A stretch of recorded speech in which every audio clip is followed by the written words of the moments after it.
السلام عليكم ورحمة الله وبركاته. إن الحمد لله نحمده ونستعينه ونستغفره ونعوذ بالله من شرور أنفسنا ومن سيئات أعمالنا. من يهده الله فلا مضل له ومن يضلل فلا هادي له. وأشهد أن لا إله إلا الله وحده لا شريك له وأشهد أن محمدا عبده ورسوله صلى الله تعالى عليه وعلى آله وصحبه وسلم تسليما كثيرا. أما بعد، فقد قال الإمام البخاري رحمه الله تعالى: باب المرق. قال حدثنا عبد الله بن مسلمة عن مالك عن إسحاق بن عبد الله بن أبي طلحة أنه سمع أنس بن مالك رضي الله تعالى عنه أن خياطا دعا النبي صلى الله عليه وسلم لطعام صنعه، فذهبت مع النبي صلى الله عليه وسلم فقرب خبز شعير ومرقا فيه دباء وقديد، فرأيت النبي صلى الله عليه وسلم يتتبع الدباء من حوالي القصعة ফালাম আযাল উহিব্বু দুবা বাদা ইয়াউমাইযিন। সম্মানিত ভাতৃমণ্ডলী, আল্লাহ রাব্বুল আলামিনের প্রশংসা এবং প্রিয় নবী সাল্লাল্লাহু আলাইহি সাল্লামের উপর সালাত ও সালামের পর আজ সোমবার 2রা রবিউল আউয়াল 1447 হিজরি মোতাবেক 25 আগস্ট 2025 আমাদের ধারাবাহিক আলোচনা সহিহুল বুখারীর খাদ্য সংক্রান্ত পর্ব। এই অধ্যায়ের আজকের পর্ব নম্বর আমাদের 7। ইমাম বুখারীর এই পর্বের অধ্যায় নম্বর 36। বিষয়বস্তু বলছেন বাবুল মারাক। এই অধ্যায় হচ্ছে ঝোল সম্পর্কে। তরকারিতে ঝোল খাওয়া জায়েজ না জায়েজ? ঝোল বেশি করে করা ভালো। যদি অভাব থাকে অথবা আশেপাশে অভাবই থাকে, গরিব দুঃখী আছে, তাহলে একটি হাদিস রয়েছে যে কমপক্ষে তোমরা বেশি করে ঝোল করে আশেপাশের গরিবদেরকে ঝোল খাও। গোস্ত যদি নাও দিতে পারেন, কম দিতে পারেন, একটু ঝোল দেন, তাও চলবে। 1 পিস গোস্ত, 1 পিস মাছ দিয়ে বাঙালি তরিকে খান না? বাঙালি হোটেলগুলোতে খাচ্ছেন, 1 পিসই তো সাধারণত মাছ দেয়, তাই না? ওই মাছ, ইলিশ মাছ 1 পিসের বেশি দেয় না। এটা বাঙালির ট্রেডিশন। অন্যদের ট্রেডিশন কিন্তু এমন না, কারণ আমরা ছোটো থেকে অভ্যস্ত। হোটেলে খেলো 1 পিস খেতে। আর একবার বোম্বাইয়ের এক লোক গেছে আমাদের এলাকায়, এক মাদ্রাসার দায়িত্বশীল, আমি সঙ্গী হয়েছি, মানে আমার এলাকা থেকে ভালো আলেমদেরকে নিয়ে যাবে শিক্ষক হিসাবে, বড় মাদ্রাসা আছে। তো খিদে লেগেছে, অনেক সাথে খেতে বসতে হবে। তো একটা মুসলিম হোটেল, আমার পরিচিত সবাই, আমার এলাকায় গিয়ে বসলাম।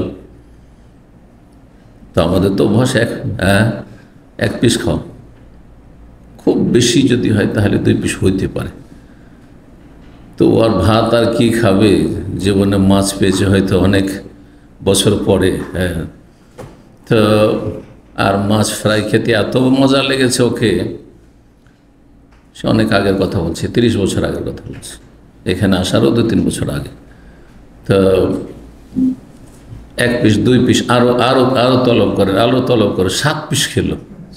সুবহানাল্লাহ, জীবনে প্রথম দেখলাম 7 পিস মাছ খেতে। তো কি বলছিলাম, যদি কমও হয়, গরিবকে যদি একটু ঝোল দেন আর তার সাথে 1 পিস গোস্ত দিয়ে দেন, 2 পিস দেন, তো কোনো দোষের কথা নাই। যেমন অবস্থা তেমন ব্যবস্থা, জি। কিন্তু একেবারে না দেওয়া চাইতে দেওয়া ভালো। এই জন্য প্রয়োজনে ঝোল করা ভালো। অনেকে ঝোল পছন্দ করেন না, যত কম ঝোল হবে তত স্বাদ বেশি হবে, এই জন্য পছন্দ করেন না। কিন্তু প্রয়োজনে আপনাকে আপনার পছন্দের ওপর অন্যের প্রয়োজনকে প্রাধান্য দিতে হবে। আমার ভাষাটা বুঝলেন না? আমাকে স্বাদ লাগে ঝোল কম খেতে, কিন্তু প্রয়োজন হচ্ছে যে আরও মেহমান মেলা আছে, অথবা আশেপাশে গরিব আছে, তারা ওই কোরবানি ছাড়া গোস্তই দেখতে পায় না, তো একটু ঝোল বেশি করে ওরাকে একটু দিলাম। জি, এটা প্রয়োজন আমার পছন্দের ওপর প্রাধান্য পাওয়া। ওই ইউসিরুনা আলা আনফুসিহিম, নিজের উপর অন্যকে প্রাধান্য দাও। আল্লাহ প্রশংসা করেছেন ওদের সূরা হাশরে। ঝোল করে খাওয়া। 5436 নম্বর হাদিস বর্ণনা করছেন ইসহাক বিন আবদুল্লাহ বিন আবি তালহা তাবেঈ। তিনি আনাস বিন মালিক রাদিয়াল্লাহু তাআলা প্রখ্যাত সাহাবী থেকে শুনেছেন। তার আবু তালহার ছেলের ঘরের নাতি পোতা তিনি ইসহাক বিন আবদুল্লাহ। আর আবু তালহা আনসারী হচ্ছেন আনাসের মা উম্মে সুলাইমের স্বামী। জি, সদ্ভাবনা। হাদিসের আগে বারবার করে কয়েকবার এসছে বিভিন্ন বিষয়, এখানে শুধু ঝোলের বিষয়টি প্রমাণ করার জন্য হাদিসটি নিয়ে আসা হয়েছে। আন্না খাইয়াতান দা নবী সাল্লাল্লাহু আলাইহি ওয়াসাল্লাম, জনৈক দর্জি নবী সাল্লাল্লাহু আলাইহি ওয়াসাল্লামকে দাওয়াত দিয়েছিল, তো আমিন খাবারের দাওয়াত, সানাহু যা সে তৈরি করেছিল।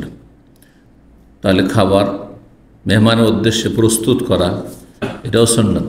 জি, ফাযাহাবতু মা নবী সাল্লাল্লাহু আলাইহি ওয়াসাল্লাম, যদি আগে থেকে জানা থাকে যে আমার মেহমান আসবে তো একটু ভালো করে যতটা পারলেন একটু ভালো করলেন, স্বাভাবিক যেটা খান তার চাইতে ভালো। কিন্তু হঠাৎ মেহমান আসলে যা আছে তাই দিয়ে খান, কোনো আইবের কথা নেই। বলছেন যে আমি নবী সাল্লাল্লাহু আলাইহি ওয়াসাল্লাম গেলাম এই দাওয়াতে, ওই দর্জির বাড়ি। ফাকাররাবা খুবজা শাইরিন, সে পরিবেশন করলো জবের রুটি, অমারাকান এবং ঝোল। কিসের ঝোল? ফিহে দুব্বাউন কাদিদুন, যাতে ছিল কদু এবং কাদিদ শুকনা গোস্ত। কাদিদ বলা হয় গোস্তকে আগের জামানায় মানুষ শুকিয়ে রাখত, আমচুরের মতো করে বা আমসত্তার মতো করে। আমাদের ওই সিজনে আম হয়, তারপর গোটা বছর আম থাকে না, কিন্তু সে আমের স্বাদ নেওয়ার জন্য আমচুর শুকিয়ে রাখি, তারপরে আচার বানিয়ে আবার আচার শুকিয়ে বছরকে বছর খায়, তারপরে আমসত্তা পাকা আমের খায়। ওই রকমই গোস্ত শুকিয়ে রাখা। ইয়ামে তাশরিকে মেনার ময়দানের গোস্তগুলো মানুষরা শুকাইতো এই দিনগুলিতে, সে নাই আমি তাশরিক বলা হয়। তাশরিক মানে সূর্যের তাপে শুকানো। কাদির শুকনো গোস্ত ছিল। তাহলে ফারাআইতুন নবী সাল্লাল্লাহু আলাইহি ওয়াসাল্লাম, নবী সাল্লাল্লাহু আলাইহি ওয়াসাল্লামকে আমি দেখেছি, ইয়াতাতাব্বাউ দুব্বা, তিনি কদুগুলি লাউগুলি তলাশ করে করে খাচ্ছিলেন, বেছে বেছে খাচ্ছিলেন, মিন হাওয়ালিল কাসআ, পাত্রের চারপাশ থেকে। জি, এর দ্বারা অনেকগুলি মাসাইল প্রমাণিত হয়। ঝোলের প্রমাণ, লাউ পছন্দ করতেন নবী সাল্লাল্লাহু আলাইহি ওয়াসাল্লাম, শুকনো গোশত শুকিয়ে রেখে খাওয়া যায়। জি, এই নয় যে না তাড়াতাড়ি করে খাও আর আশেপাশে দিয়ে শেষ করো, জরুরি নাই।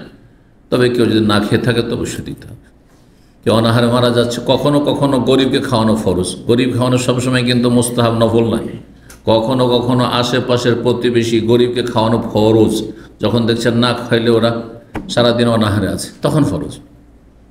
কিন্তু এমনি গরিব মানুষ, সংসার চলে যাচ্ছে, তাহলে মাঝে মধ্যে খাওয়ানো, সাদকা করা সুন্নাত নফল।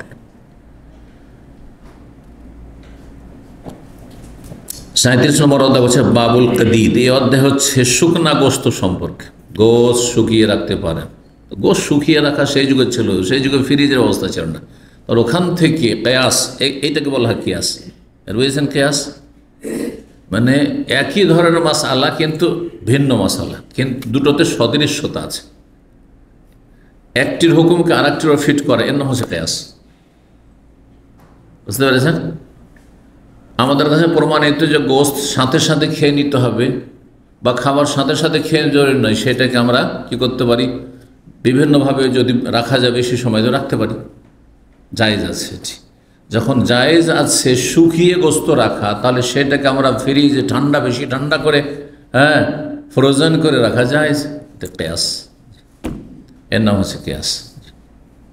শুনেছেন না যে ইসলামের উৎস হচ্ছে 4টি, কিতাবুল্লাহ কোরআনে কারীম 1 নম্বর, 2 নম্বর রাসূলের হাদিস, আর 3 নম্বর হচ্ছে উম্মতের কোনো বিষয় যদি ইজমা ঐক্যমত থাকে। আর ঐক্যমত ইজমা কোনো মাসলাতে সাহাবায়ে কেরামদের পরে হয়নি। তখন সাহাবায়ে কেরামদের পরে কোনো যুগে বলবে যে এই মাসলা ইজমা হয়ে গেছে, এটি মিথ্যা কথা। যেমন মজহাবিরা, যারা মজহাবকে নিজেরা ফরজ করে নিয়েছে মন গড়া, তারা বলে যে 4 মজহাবের এক মজহাব মানতে হবে, এটা ইজমা হয়ে গেছে। কখন ইজমা হলো? কোন জায়গায় আন্তর্জাতিক মিটিং বসেছিল? আর তারপরে কোথায় একমত? প্রতিটি যুগে কোরআন হাদিস সরাসরি মান্যওয়ালা লোক থেকেছে, যাদেরকে কোরআন সুন্নাহর অনুসারী বলেন, আহলুস সুন্নাত ওয়াল জামাত বলেন, অথবা সালাফি বলেন, সালাফদের অনুসারী বলেন, থেকেছে প্রত্যেক যুগ। বরং স্বয়ং আবু হানিফা, শাফি, মালিক, আহমদ তারা কোনো এক মজহাব মানতেন না, তারা কোরআন হাদিস মানতেন। কোরআন হাদিস অনুযায়ী ফতোয়া দিতেন, কিন্তু ফতোয়া দিতে গিয়ে ভুল হইতে পারে। আমিও কোরআন হাদিস স্টাডি করে আপনাদেরকে মাসলা মাসাইল বলছি, দিন শেখাচ্ছি, কিন্তু আমি ভুলের ঊর্ধ্বে না, ভুল করতে পারি। ওই রকমই জি, কেউ ছোট কেউ বড়, ফেরেশতাও ছিলেন না, নবীও ছিলেন না তারা। আবু হানিফা, শাফি, মালিক, আহমদ না ফেরেশতা ছিলেন যাদের ভুল হয় না, না নবী রাসূল ছিলেন যে ভুল সংশোধনের জন্য ওহির রাস্তা খোলা আছে, ছিল নাকি?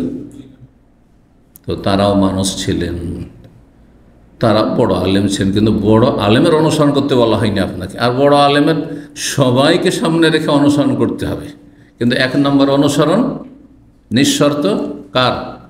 রাসূলুল্লাহ সাল্লাল্লাহু আলাইহি ওয়াসাল্লাম। কারণ নবীর ভুল হয় না। জি, নবী মাসুম, কোনো মানুষ মাসুম না। শুকনা গোস্ত তাহলে অধ্যায় পেলেন। 5437 নম্বর হাদিস বর্ণনা করছেন আনাস রাদিয়াল্লাহু তাআলা আনহু। তিনি বলেন, রাআইতুন নবী সাল্লাল্লাহু আলাইহি ওয়াসাল্লাম উতিয়া বিমারাকাহ, নবী সাল্লাল্লাহু আলাইহি ওয়াসাল্লামকে আমি দেখলাম যে তার সামনে ঝোল নিয়ে আসা হলো। ফিহা দুব্বাউন, যাতে লাউ ছিল, ওয়াকাদিদুন, শুকনা গোস্ত ছিল। তাহলে গোস্তে কিছু মিক্স করে পাক করা, এটাও প্রমাণিত। হ্যাঁ, ওতে হয় কি, সবজিটা এমনি খাওয়া যায় না, কিন্তু সেই সবজিটাতে সামান্য একটু যদি 250 গ্রামও গোস্ত দিয়ে দেন, হ্যাঁ, তাহলে ও তো স্বাদ হয়ে যাবে। আমি এই টেকনিকটা আমার বাসাতে শিখিয়ে দিই। যেন গত সপ্তাহে বাসায় পেঁপে, আর পেঁপে দেখে তো কাঁচা মনে হচ্ছে একবার সবুজ, কিন্তু আপনার মিষ্টি মিষ্টি হয়ে গেছে। তাই ভিমটা তো মিষ্টি তরকারি কোনো বাচ্চা খাবে না, তাই শুধু আমাকে জবরদস্তি খেতে হবে, আমাদের দুজনকে খেতে হবে। তা আমি টেকনিক বললাম যে ওতে কিছুটা গোস্ত দিয়ে দাও, আধা কিলো 1 কিলো যাই হোক গোস্ত দিয়ে দাও। গোস্ত দিয়ে দেওয়ার পরে গোস্তও শেষ, আর সমস্ত পেঁপে, 1 কার্টন পেঁপে 1 সপ্তাহ শেষ। কথা বুঝতে পেরেছে? তরিকা এটা। লাউ দেন, পেঁপে দেন, কুসা দেন। কুসা এমনি অনেকে কুসা খেতে পারে না, হ্যাঁ, কেন ঝোল করে দেয় সেই জন্য, তরিকা জানে না। আপনি যদি একটু ফ্রাই টাইপের করেন মজা লাগবে, আর না হলে দেন একটু গোস্ত মিশিয়ে দেন, হ্যাঁ, যাতে স্বাদ হয়। আচ্ছা, তাতে গোস্তর স্বাদও বেশি কমে না। যেমন মাছের সাথে অন্য সবজি মিশিয়ে দিলে মাছের স্বাদ মোটেই থাকে না, এটা আবার অনেকে বুঝে না। সবচেয়ে দামি মাছ 60-70 রিয়াল কিলো, ইলিশ মাছ কিনে দিল কচুর ঢুকিয়ে, না হয় আলু দিয়ে, হ্যাঁ, তো ওতে মাছের কোনো স্বাদ পাওয়া যায় না। যাই হোক, সবার নিজের নিজের স্বাদ, হ্যাঁ, আপন আপন স্বাদে মানুষ খেয়ে থাকে। আর পরিধানের ক্ষেত্রে অন্যের স্বাদে, অন্যকে দেখতে কোন পোশাক ভালো লাগে পড়তে হয়, এটা দেশীয় কথা আমাদের, কিন্তু মুরব্বীদের থেকে শিখা। হ্যাঁ, আপন রুচি খাওয়া আর পর রুচি পরা। জি, মাশাআল্লাহ। জি, এখন আপনি যদি সুরানি পোশাক পরা শুরু করেন, অথবা বাংলাদেশে যে রঙিন পাঞ্জাবি, নকশাওয়ালা পাঞ্জাবি সৌদি আরবের মার্কেটে পরে বেড়ান, তো এখানকার সিংহভাগ লোক এটাকে ভালো ভালো দেখেন না। কথা বুঝতে পেরেছেন? সুতরাং এখানকার রুচি তা আপনাকে পোশাক চয়েস করতে হবে, যেখানে যেরকম থাকবেন। এখন এই লাল গোত্রা এখানে পরে রুচি ঠিক আছে, কিন্তু এটা যদি ইন্ডিয়াতে পরে বেড়ান, ইউরোপে আমি গেলাম, সাথে সাথে এটা বক্তব্যের পরে মসজিদে বেরিয়ে বাসায় এসে খুলে দেওয়া, বক্তব্য ছাড়া পরাপরি না। কেন?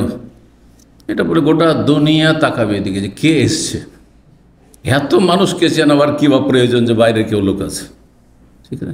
জি, এটা হচ্ছে একলা। তো যাই হোক, বলছেন যে ঝোল নিয়ে আসা হইল নবী সাল্লাল্লাহু সামনে, যাতে গোস্ত ছিল শুকনা আর লাউ মিশানো ছিল। দেখলাম যে এতটা বদুয়া ইয়াকুলুহা, সেই লাউয়ের টুকরোগুলি বেছে বেছে খাচ্ছিলেন, সেখান থেকে ইয়াকুলুহা খাচ্ছিলেন।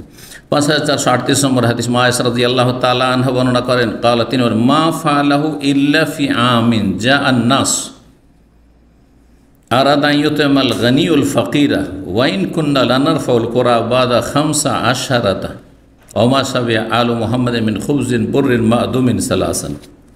বলছেন মা আয়েশা রাদিয়াল্লাহু তাআলা আনহা যে নবী সাল্লাল্লাহু আলাইহি ওয়াসাল্লাম 3 দিনের বেশি কোরবানির গোস্ত রাখতে পারবেন না, খেতে পারবেন না, 3 দিনের মধ্যে খেয়ে শেষ করতে হবে। এই হুকুম দিয়েছিলেন কখন? এই বিষয়ে হাদিসটি সংক্ষেপ রয়েছে। বলছেন নবী সাল্লাল্লাহু আলাইহি ওয়াসাল্লাম এই নির্দেশটি 3 দিনের মধ্যেই সীমিত রাখতে হবে কোরবানির গোস্ত, তার অতিরিক্ত দিন আর খাওয়া যাবে না। সেই বছরে ফি আমিন, সেই দুর্ভিক্ষের বছরে, যা আন্নাসু, যাতে মানুষ, হ্যাঁ, দুর্ভিক্ষের কবলে পড়েছিল, মানে ক্ষুধার্ত হয়েছিল, অনাহারে, মানুষ খেতে পায় না, আর আপনি কোরবানি দিয়েছেন, সেই জন্য আপনি সপ্তাহ সপ্তাহ খাবেন, জায়েজ নয়। এই জন্য বলে কখনো কখনো গরিবকে খাওয়ানো কি ফরজ। জি, যেই বছরে মানুষ অনাহারে ছিল, দুর্ভিক্ষ ছিল, সেই বছর নবী সাল্লাল্লাহু আলাইহি ওয়াসাল্লাম বলেছিলেন যে কোরবানির গোশত 3 দিনের বেশি খেতে পারবে না। উদ্দেশ্য কী ছিল? উদ্দেশ্য ছিল আইয়ুতেমাল গানিউল ফাকিরা, সচ্ছল লোক যেন দরিদ্রকে খাওয়ায়।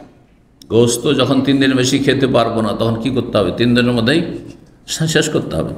ওয়াইন কুনলা নারফার কোরা, আর আমরা পায়াকে উঠিয়ে রাখতাম, গোশত খাওয়া শেষ হয়ে গেছে, শুধু হাড্ডিটা আছে পায়া। বাদা খামসা আশারাত, 15 দিন পরেও, 15 দিন পরে তখন বের করে সেগুলি খেতাম। পরবর্তীতে ওই প্রথম যুগে নাই, অভাবের যুগে নাই। বলতে চাইলেন যে তাহলে রাখা জায়েজ, সেই জন্য আমরা পায়াকে উঠিয়ে রাখতাম। ওমাসাবি আলো মোহাম্মদ মিন খুবজিন বুররিন বা মিন খুবজে বুররিন, নবী সাল্লাল্লাহু আলাইহি ওয়াসাল্লামের পরিবার, আলো মোহাম্মদ নবী পরিবার, খুবজুন বুর আজকাল এই লাল গমের আটাকে বলা হয়। তো গমের রুটি নবী সাল্লাল্লাহু আলাইহি ওয়াসাল্লাম পরিবার খেয়ে কখনো তৃপ্ত হননি, মানে পেট পুরে খাননি, মন ভরে খেতে পাননি। মাদুমিন, তরকারি সহ, সালাসান, একাধারে 3 দিন, মানে পরপর 3 দিন বাড়িতে কি আছে? গমের রুটি আছে বা জবের রুটি আছে, আর তার সাথে কি আছে? তরকারি সবজি আছে। এই রকমটা নসিব হয়নি কখনো। যদি কোনো একদিন এক সময় হয়েছে তো তারপরের দিন নেই, তারপরে নেই, তারপরে আবার কয়েকদিন পরে বা কতদিন পরে হয়তো বাড়িতে কিছু খাবারের ব্যবস্থা হয়েছে। তাহলে কি খেতেন? অন্য হাদিস রয়েছে, মা আয়েশাকে জিজ্ঞেস করলেন, হ্যাঁ, খেজুর আর পানি, আসওয়াদান। 38 নম্বর অধ্যায় বলছেন, বাবু মান্নাওয়ালা আও কাদ্দামা ইলা সাহিবিহি আলাল মাইদাতে শাইয়ান। এই অধ্যায় হচ্ছে কোনো ব্যক্তি যদি আদান প্রদান করে, আও কাদ্দামা ইলা সাহিবি, অথবা তার পাশের সঙ্গীর সামনে পেশ করে, পরিবেশন করে, আলাল মায়েদাতে, দস্তরখানের ওপর কোনো কিছু, মানে আপনার সামনে কিছু আছে যেটা আপনার কাছে পছন্দনীয়, তারপরেও পাশের লোকে, ডানে বামে, সামনের লোককে দিচ্ছেন। এই দেওয়াটা কেমন? এই দেওয়াটা ভালো, এই দেওয়াটা জায়েজ আপনার প্লেটেই, কিন্তু কারণ আরবরা তো এক প্লেটই খায়। আমাদের দেশে নয়, সেপারেট প্লেটে খাওয়ার চাইতে একসাথে একত্রে বসে খাওয়া এটা বেশি উত্তম, এতে বরকত রয়েছে, যেমন নবী সাল্লাল্লাহু আলাইহি ওয়াসাল্লামের হাদিসে রয়েছে। কিন্তু এই শর্তে বরকত রয়েছে যে প্রয়োজনের অতিরিক্ত নেবেন না, আর অতটাই নেবে যতটা শেষ করতে পারবেন, নষ্ট করবেন না, ফেলে দেবেন না, হ্যাঁ, পরিষ্কার করে সাফ করে খেয়ে নেবেন। তাহলে কিন্তু অনেক বেশি নিলেন, যেমনটা সাধারণত হচ্ছে, যারা এইভাবে একসাথে খাচ্ছে, আর তারপরে খেয়ে দেন, না ভাই আমি খেতে পারবো না, ও বোঝা, না ভাই আমিও পারছি না, নষ্ট করে দিল, তাহলে এতে বরকত নষ্ট হয়ে যাবে। এটা আরও বেশি বরকত নষ্টের কারণ। এর চাইতে বেশি বরকত হতো যদি আলাদা আলাদা অল্প অল্প নিয়ে খেত আর নষ্ট না করত। তাহলে সবচেয়ে উত্তম হচ্ছে একসাথে বসে খাওয়া, কিন্তু শর্ত হচ্ছে কি বরকতের জন্য, যে সব শেষ করবেন আপনি, আর অত টাইমে যতটা শেষ করতে পারবেন সহজে। আর তারপরে হচ্ছে, হ্যাঁ, যদি দেখা যায় যে না নষ্ট হবে এতে, তাহলে একা একা খান, আলাদা আলাদা প্লেটে খান, কিন্তু এক জায়গায় বসে খান। এই কাফেরদের মতো হেঁটে হেঁটে খাবেন না, বুফে সিস্টেমে উঠাচ্ছে, আর তারপর বসার জায়গাও নেই। আউযুবিল্লাহ, অনেক জায়গায় দেখা যায় কোনো জায়গায় বসার জায়গাও নেই, তো উঠাচ্ছে আর দাঁড়িয়ে দাঁড়িয়ে খাচ্ছে, কি এখানে ওইখানে দাঁড়িয়ে দাঁড়িয়ে খাচ্ছে। আমি এরকম অনেক আগে খবর একটা দাওয়াতে গেছি এক ভাইয়ের বাসায়, অনেক শিক্ষিত লোকেরা, বেশ কিছু ডাক্তার আর কোথাকার আরামকর সব এসছে। সেখানে একটি নাজায়েজ কাজ, যে পরে বুঝতে পারলাম যে আমরা প্রথম একবারে নিয়ে এসে তো আর যাইনি, সুতরাং টের পাইনি, কিন্তু পর্দার আড়াতে একটু দেখা যাচ্ছে মনে হচ্ছে যে এই কিছু পুরুষ আছে দ্বিতীয়বার তৃতীয়বার নিতে যাচ্ছে, ওইদিকে মহিলারও নিতে আসছে, মহিলা পুরুষ একাকার নাজায়েজ, চোখের সামনে হইলে একটা নাজায়েজ কাজ। দ্বিতীয় হচ্ছে কি, যে মাত্র সোফা আছে অল্প স্বল্প, 4-5 জন, আমরা তো বসতে পেয়েছি, বাকি ভদ্রলোকেরা তো বসার কোনো জায়গা পায়নি, ও দাঁড়িয়ে দাঁড়িয়েই খাচ্ছে, না জায়েজ না এটা। এইরকম বুফেতে কোনো বরকত নেই। তো কোনো ব্যক্তি যদি নাওয়ালা কাউকে দেই অথবা নেই, আওকাদ্দামা ইলা সাহিবে, নিজের সঙ্গীর সামনে পেশ করে, আলাল মায়েদাতে শাইয়ান, দস্তরখানের ওপর কোনো কিছু, আশেপাশের লোককে, তো এটা ভালো যদি সেই সমাজে ভালো মনে করা হয়, যেমন আরব দেশে এটা খুবই ভালো। হ্যাঁ, দেখবেন যে আরবরা আপনাকে ছিঁড়ে ছিঁড়ে গোস্ত দেবে, সে ছিঁড়ছে ছুটাচ্ছে আর তারপরে তখন আপনাকে দিচ্ছে। এখানে কেউ অরুচি মনে করে না, কিন্তু বাঙালি জাতি যদি আপনার থালা থেকে উঠিয়ে দেন, যদি গোস্তগুলি ছড়িয়ে ছড়িয়ে দেন, তো তার অরুচি হয়ে যাবে, আপনাকে আরও ঘৃণা করবে। এটা ভুল আসলে, কিন্তু আমাদের ট্রেডিশনে কিছু ভুল আছে। জি। ওয়াকাল ইবনুল মুবারক, প্রখ্যাত ইমাম, হাদিসের আমিরুল মুমিনিন, দুইজন মুহাদ্দিসকে বলা হয়। একজন ইমাম বুখারী রাহিমাহুল্লাহ, আর একজন হচ্ছেন ইমাম বুখারীর উস্তাদ আব্দুল্লাহ বিন মুবারক, আমিরুল মুমিনিন ফিল হাদিস, হাদিসের আমিরুল মুমিনিন। এত বড় মুহাদ্দিস ছিলেন, এবং মুহাদ্দিস তার সাথে বড়ই ধনী মানুষ ছিলেন, বড়ই সচ্ছল মানুষ ছিলেন, বড় অন্তর মানুষ। অনেক ধনী আছে, কিন্তু গরিবের চাইতে মন ছোট। যেমন ধন সম্পদ আল্লাহ দিয়েছেন, তেমন মনটাও অনেক বড় দিয়েছেন, মনটাও ধনী ছিল। এত বড় মুহাদ্দিস হওয়া সত্ত্বেও 1 বছর গরিবদেরকে দল বেঁধে হজ করাতেন, নিজে হজ করতেন, তাদেরকে সাথে নিয়ে হজ করতেন। কোথায়? সে আপনার আফগানিস্তানের কাছাকাছি, সেই এলাকা থেকে আসতেন। তখনকার যুগ উটের পিঠের যুগ ছিল। 1 বছর হজ করতেন, 6 মাস লাগতো যাওয়া আসা তখনকার। আর 1 বছর জেহাদে যেতেন, 1 বছর মুজাহিদদের সাথে জেহাদে যেতেন রাহিমাহুল্লাহ রাহমাতান ওয়াসিআ। ইমাম আব্দুল্লাহ মুবারক বলছেন, লা বাসা, কোনো অসুবিধা নেই, আপত্তি নেই, আইয়ুনাওয়ালা বাদুহুম বাজান, যদি একজন অপরজনকে লেনদেন করে। আপনি আমাকে কিছু দিলেন, এক প্লেটে খাচ্ছি, একই প্লেট থেকে, আর আপনার দিকে আমি কিছু দিলাম, কোনো দোষ নেই।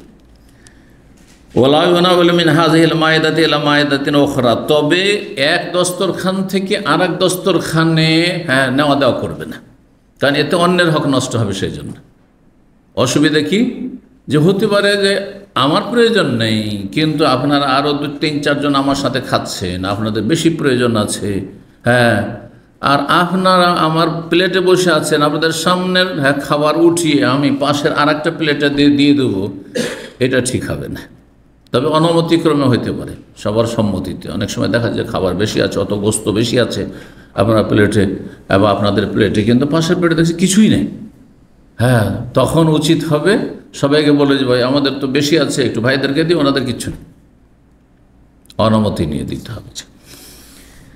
5439 নম্বর হাদিস বর্ণনা করছেন আনাস বিন মালিক রাদিয়াল্লাহু তাআলা আনহু, সেই দর্জির হাদিস, আন্না খায়াতনা রাসূলুল্লাহ সাল্লাল্লাহু আলাইহি ওয়াসাল্লামকে দাওয়াত দিয়েছিল খাবারের জন্য। এখানে তাহলে ওই যে নেওয়া দেওয়া, কাউকে দেওয়া আর কেউ আপনাকে দিচ্ছে সেটা নেওয়া, জি, এইটাও এই হাদিস দ্বারা প্রমাণিত। তাহলে একটি হাদিস থেকে কত মাসাইল প্রমাণিত হয়।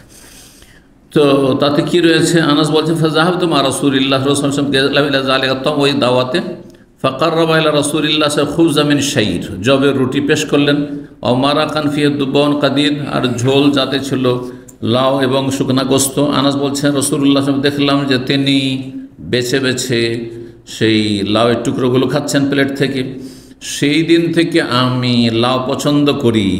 আর তাতে কি রয়েছে এখন পর্যন্ত কিন্তু হাদিসের সাথে বা অধ্যায়ের সাথে হাদিসের মিল নেই, কিন্তু শেষ অংশ আনাস বলছেন, সোমামা আনাসতে বর্ণনা করে বলছে, ফাজাল তো আজমা উদ্দুব্বা বাইনে, তখন আমি দেখলাম যে নবী সাল্লাল্লাহু আলাইহি ওয়াসাল্লাম যখন এদিক সেই দিক থেকে বেছে বেছে লাউয়ের টুকরোগুলো খাচ্ছেন, তখন আমি নিজে আমার দিক থেকে বা চারিদিক থেকে লাউয়ের টুকরোগুলো বেছে নবী সাল্লাল্লাহু আলাইহি ওয়াসাল্লামের সামনে পরিবেশন করলাম বা এগিয়ে দিলাম। তাহলে বোঝা গেল যদি মনে করেন যে তার দিকে ভালো গোস্ত নেই, শুধু চর্বি, বা তার দিকে শুধু সবজি আছে আর গোস্ত পড়েনি, যেটা আপনি পছন্দ করেন সেটা আপনার দিকে পড়েছে, ওনার দিকে পড়েনি, তাহলে সেটা আপনি তার দিকে একটু এগিয়ে দিতে পারেন। জি। 39 নম্বর অধ্যায় বলছে বাবুল কিসা বির রুতাব। এই অধ্যায় হচ্ছে কাঁকুড় এবং শশা একসাথে খাওয়া জায়েজ রয়েছে। আর কাঁকুড় বুঝেন? কাঁকড়ি, কে কাঁকড়ি বুঝে? একটা হাত উঠেছে, কাঁকড়ি। আর আপনারা কাঁকড় বুঝেন না? কাঁকড়, কাঁকুড় অথবা কাঁকড়ি, কোনো কোনো অঞ্চলে কাঁকড়ি বলা হয়। হ্যাঁ, শশা জাতীয় এক ধরনের খাবার, শশা জাতীয়। কেউ কেউ শশার অনুবাদ করেছে, কিন্তু কিসা শশার নয়, শশার কাছাকাছি। শশা এই দেশের ক্ষীরা যেটা, এটা তো অন্যরকম। আর আমাদের দেশের শশা সাদা একটা হয়, তাই না? ওর চাইতে ভিন্ন তৃতীয় জাতের আর একটি রয়েছে, যেটা শশার মতোই নরম, আর যেটাকে কিসা ও কিসাই বনি ইসরায়েলদের ঘটনায় কোরআনে কারিমে আছে। যখন মান্না সালোয়া ফিরি ফিরি নাকে তেল দিয়ে ঘুমায় এই ইহুদিরা, বনি ইসরায়েল, মুসা আলাইহিস সালামের জাতি, ইহুদিদের পূর্বপুরুষরা। তো কারণ মুসা আলাইহিস সালামের জামানায় তাদের নাম ইহুদি ছিল না, তারা পরে এই নাম নিয়েছে। যেমন রেজবি, বেরেলবি, আর আপনার বিভিন্ন ওই যে নকশবন্দি, চিস্তি, কাদেরি, আর তারপর চরমনাই, সারসিনা, এই নামগুলি ছিল নাকি? তাহলে এই নামগুলি তারা নিয়েছে। ঠিক ওই রকম ইয়াহুদি আর খ্রিস্টান এই নাম মুসা আলাইহিস সালামের যুগে, ঈসা আলাইহিস সালামের যুগে ছিল না, আল্লাহর দেওয়া নাই। ভালো করে শুনুন, মিল আছে কিন্তু বেদাতীদের, কিন্তু ওই সব জাতের সাথে মিল আছে। সতর্ক সাবধান এসব তরিকা থেকে, বাতিল তরিকা থেকে। জি, আপনার তরিকার মিল যাতে করে রাসূলুল্লাহ সাল্লাল্লাহু আলাইহি ওয়াসাল্লামের সাথে থাকে। জি, আহলুল হাদিস বলতে এই জন্য বাধা নেই যে কোরআন ও হাদিসের অনুসারী, সেই জন্য। সালাফি বলতে বাধা নেই এই জন্য যে আপনার সালাফদের সাথে, সাহাবায়ে কেরামদেরকে সালাফ বলা হয়, তাবেঈনদেরকে তাবাত, স্বর্ণ যুগের যারা অরিজিনাল খাঁটি ইসলামের উপরে ছিল, তাদের সাথে আমার সম্পৃক্ততা, এটা প্রকাশ করার জন্য, পরিচিতির জন্য। আর বাকি আমাদের কোনো ব্যক্তির সাথে কোনো নিসবত নেই, সম্পৃক্ততা নেই। আমরা বুখারীর সাথে করি না, আর ইবনে তাইমিয়ার সাথে করি না, আর আপনার মুসলিমের সাথে করি না, কারোর সাথে করি না। যদি করি তো রাসূলুল্লাহ সাথে সম্পৃক্ততা মুহাম্মাদি, আর না হলে কোরআন এবং হাদিসের সাথে সম্পৃক্ততা আহলুল হাদিস, আর না হলে সালাফদের সাথে সাহাবায়ে কেরাম, তাবেঈন, তাবাতেন, এই উম্মতের স্বর্ণযুগের যারা খাঁটি মুসলমান ছিলেন, যার ওপর আল্লাহ রাব্বুল আলামিন তার রাসূল সাল্লাল্লাহু আলাইহি সাল্লামকে তাদের কাছে পাঠিয়েছিলেন এবং তাদেরকে সরাসরি দিন শিখিয়ে ওই অবস্থায় ছেড়ে গেছে রাসূলুল্লাহ সাল্লাল্লাহু আলাইহি সাল্লাম, তাদের সাথে নিজের সম্পৃক্ততা, এতে কোনো দোষ নেই। কারণ এতে ব্যক্তি পূজার, ব্যক্তির অন্ধকরণের কোনো গন্ধ নেই, কোনো গন্ধ নেই। তো বাবুল কিসাই রতাবি অধ্যায় হচ্ছে কাঁকুড় বা কাঁকড়, অথবা সহজ ভাষায় শশা জাতীয় খাবার, ঠান্ডা যেটা, রতাব, তাজা খেজুরের সাথে। রতাব কাকে বলা হয়? আজকাল রতাব ওনারা বলছেন যেটা গাছ পাকা খেজুর, অর্থাৎ তাজা খেজুর। তাজা খেজুর সাথে মিশিয়ে খাওয়া, কারণ একটির মধ্যে ঠান্ডার বৈশিষ্ট্য রয়েছে, আর একটির মধ্যে গরমের বৈশিষ্ট্য রয়েছে, দুটোর সমন্বয় শরীরের জন্য উপকারী হবে। তো এটা খাওয়া প্রমাণিত। তাহলে একসাথে দুই রকমের খাদ্য মিশিয়ে খেতে পারেন, এর দ্বারা একটি মশলা প্রমাণিত হল। যেমন আগের যুগের তরকারি, দেখেন নবী সাল্লাল্লাহু আলাইহি ওয়াসাল্লামের যুগের তরকারিও যদি হয় তো কিছু একটি, তাই না? একটি শুধু। কিন্তু আজকাল কত রকম তরকারি খাচ্ছেন, হয়তো একটু মাছও খেলেন, গোস্তও খেলেন, মাছের মধ্যে আবার কয়েক রকম মাছ খেলেন, সবজিও খেলেন, আবার ডালও খাচ্ছেন। এই মশলা যদি কেউ জিজ্ঞাসা করে যে এটা জায়েজ কিনা, এর প্রমাণ দুই রকম যদি মিক্স করে খেতে পারেন তো তিন রকম খেতে পারেন, কিন্তু সেটা অপচয়ের পর্যায়ে না চলে যায়, সীমা লঙ্ঘন না হয়ে যায়, আর মেহমানের যেন লৌকিকতা বাড়াবাড়ি যেন না হয়ে যায়। জি, 5440 নম্বর হাদিস বর্ণনা করেছেন আব্দুল্লাহ বিন জাফর ইবনে আবি তালিব।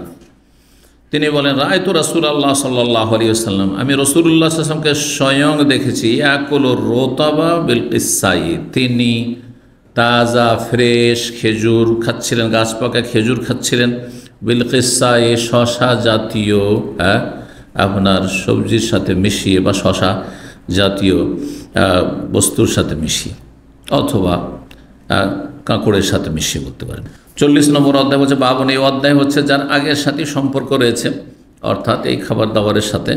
এখানে কোনো বিশেষ বিষয়বস্তু ইমাম বুখারী উল্লেখ করেননি। 5441 নম্বর হাদিস আবু ওসমান বর্ণনা করেছেন, তিনি বলছেন, তাযায়্যাফতু আবা হুরায়রা সাবান। আবু ওসমান তিনি আবু হুরায়রা রাদিয়াল্লাহু তাআলা বিশিষ্ট ছাত্র ছিলেন, ছাত্র ওস্তাদের বাড়ির মেহমান হয়েছে, মেহমান অতিথিকে ছাত্র, আর মেজবান আপ্যায়নকারী হচ্ছেন আবু হুরায়রা রাদিয়াল্লাহু তাআলা। আবু হুরায়রা প্রথম যুগের নবী সাল্লাল্লাহু আলাইহি ওয়াসাল্লাম আমলে আসহাবে সুফফারে একেবারে নিঃস্ব মানুষ ছিলেন, কিন্তু পরবর্তীকালে আল্লাহ অনেক সচ্ছল করে দিয়েছেন, অনেক সচ্ছল করে দিয়েছেন। এই জন্য ভালো ভালো খাবার সামনে আসলে মাঝে মাঝে যখন মনে হতো সেই কষ্টের যুগের কথা আর ক্ষুধার যুগের কথা, তখন তিনি কাঁদতে কাঁদতে খাওয়া দাওয়া ছেড়ে দিতেন, খাওয়া দাওয়া ছেড়ে দিতেন রাদিয়াল্লাহু তাআলা আনহু ওয়া রাদা। বলছেন আবু উসমান যে আমি অতিথি হয়েছিলাম, মেহমান হলাম আবু হুরায়রা রাদিয়াল্লাহু তাআলা আনহুর 7 দিন।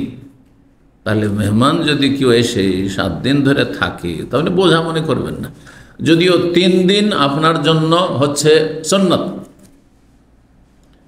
আর তার অতিরিক্ত আপনার জন্য নফল। না পারলে যদি বলে দেন তো কোনো গুনাহ হবে না, কিন্তু অভদ্রতা এটি। যদি এমন মেহমান হয় যে তার থাকার প্রয়োজন, আর সে প্রয়োজন আছে, তো তারও প্রমাণ আছে।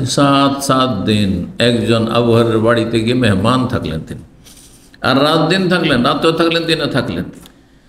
সেজন্য তার পারিবারিক আমলের কিছু বর্ণনা দিচ্ছেন। ফাকানা হুয়া, দেখলাম যে আবু হুরায়রা তিনি, ওমরাতু তার স্ত্রী, ওয়া খাদেমত এবং তার খাদেম চাকর মানে দাস, ইয়াতাকিবুনা আল-লাইলা আসলাসান, দাস হোক আর দাসী হোক, কারণ খাদেম পুরুষকে বলা হয়, নারীকে বলা হয়।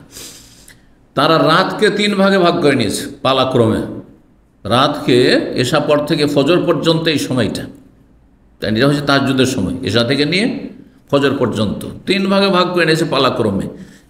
ইউসাল্লি হাজা সুম্মা ইউকিযু হাজা, প্রথম আবু হুরায়রা সালাত আদায় করতে লাগলেন, অথবা সেই দাসী বা দাস তাহাজ্জুদ পড়তে লাগলেন। 3 ভাগের 1 ভাগ রাত, এশা থেকে নিয়ে ফজর পর্যন্ত এই সময়টা 3 ভাগ করে। আর তারপরে দ্বিতীয় জনকে জাগিয়ে দিলেন, ইউকিযু হাজা, আবু হুরায়রাকে জাগিয়ে দিলেন বা আবু হুরায়রার স্ত্রীকে জাগিয়ে দিলেন। তিনি মধ্য তৃতীয় অংশ সালাত পড়তে তাহাজ্জুদ পড়তে থাকলেন, সুবহানাল্লাহ। আর তারপরে শেষ তৃতীয় অংশে আরেকজন। এইভাবে যখন একজন সালাত পড়া হয়, তাহাজ্জুদ পড়া হয়, তখন আরেকজনকে জাগিয়ে দেয়, আর একজন পড়া হয় তখন আরেকজন, যাতে করে গোটা রাত সারা রাত বাড়িতে ইবাদত বন্দেগী হইতে থাকে, সুবহানাল্লাহ। তো যদি এইটা করেন যে একসাথে আমরা স্বামী স্ত্রী তাহাজ্জুদ পড়বো না, 2 জন 2 সময়ে পড়বো, তাও অসুবিধা নেই। অনেকে আবেগে আজকাল ধার্মিক হয়েছেন। আপনি তাহাজ্জুদ ধরে যখন স্ত্রী এখন জবরদস্তি তাহাজ্জুদ পড়েছেন, এটা ভালো নয়, জবরদস্তি নয়, কারণ নফলের বিষয়টি। এই ক্ষেত্রে উৎসাহিত করবেন, আপনি উদ্বুদ্ধ করবেন, তার ফজিলত বর্ণনা করবেন ইত্যাদি। কারণ নবী সাল্লাল্লাহু আলাইহি ওয়াসাল্লাম নিজে দীর্ঘ তাহাজ্জুদ পড়তে থেকেছেন। মা আয়েশা রাদিয়াল্লাহু তাআলা আনহা শুয়ে থেকেছেন, হাদিস রয়েছে, শুয়ে থেকেছেন সামনে, মানে অত লম্বা পড়েননি হয়তো, সেই জন্য।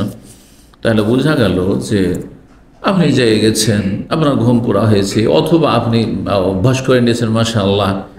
সবার ইমান একরকম, স্বামী স্ত্রী 2 জনের ইমানে যে একই স্তর হবে তাও জরুরি না, তাও জরুরি না।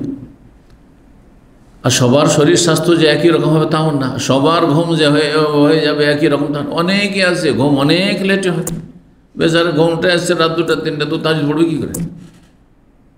কিন্তু আল্লাহর নিয়ামত, এই যে ঘুম যে কত বড় নিয়ামত। কেউ আছে বিছানায় লম্বা হইলে সাথে সাথে ঘুম, আলহামদুলিল্লাহ এই নিয়ামত আল্লাহ আমাকে দিয়েছে। জিকির আজকাল শেষ হওয়ার আগে ঘুম চলে আসে, অথচ আপনাদের মতো রোদের মেহনতের কাজ করি না, তবে অফিসে আসি, সকালে আসি, বিকালে আসি, আলহামদুলিল্লাহ। তো সুতরাং যেন গত শনিবার ছুটির দিনে ঠিক 10টার সময় ঘুম চলে এসছে, অথচ এখানে 10টা পর্যন্ত আমরা দার্স দিতে থাকি।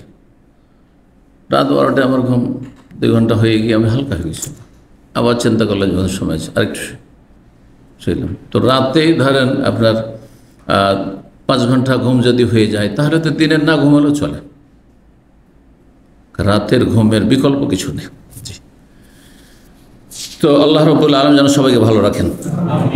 বলছিলাম যে এই রাতকে 3 ভাগ করে স্বামী স্ত্রী, আবু হুরায়রা এবং তার স্ত্রী এবং তাদের দাস অথবা দাসী পালাক্রমে তাহাজ্জুদ পড়তেন। সামিআতু ইয়াকুল, আবু ওসমান বলছেন তাকে বলতে শুনেছি, কাসামা রাসূলুল্লাহ সাল্লাল্লাহু আলাইহি ওয়াসাল্লাম বাইনা আসহাবে তামরান, সেই আগের যুগে নবী সাল্লাল্লাহু আলাইহি ওয়াসাল্লাম আমলের ঘটনা বর্ণনা করছেন যে রাসূলুল্লাহ একদিন তার সাথী সঙ্গীদেরকে খেজুর ভাগ করে করে দিলেন।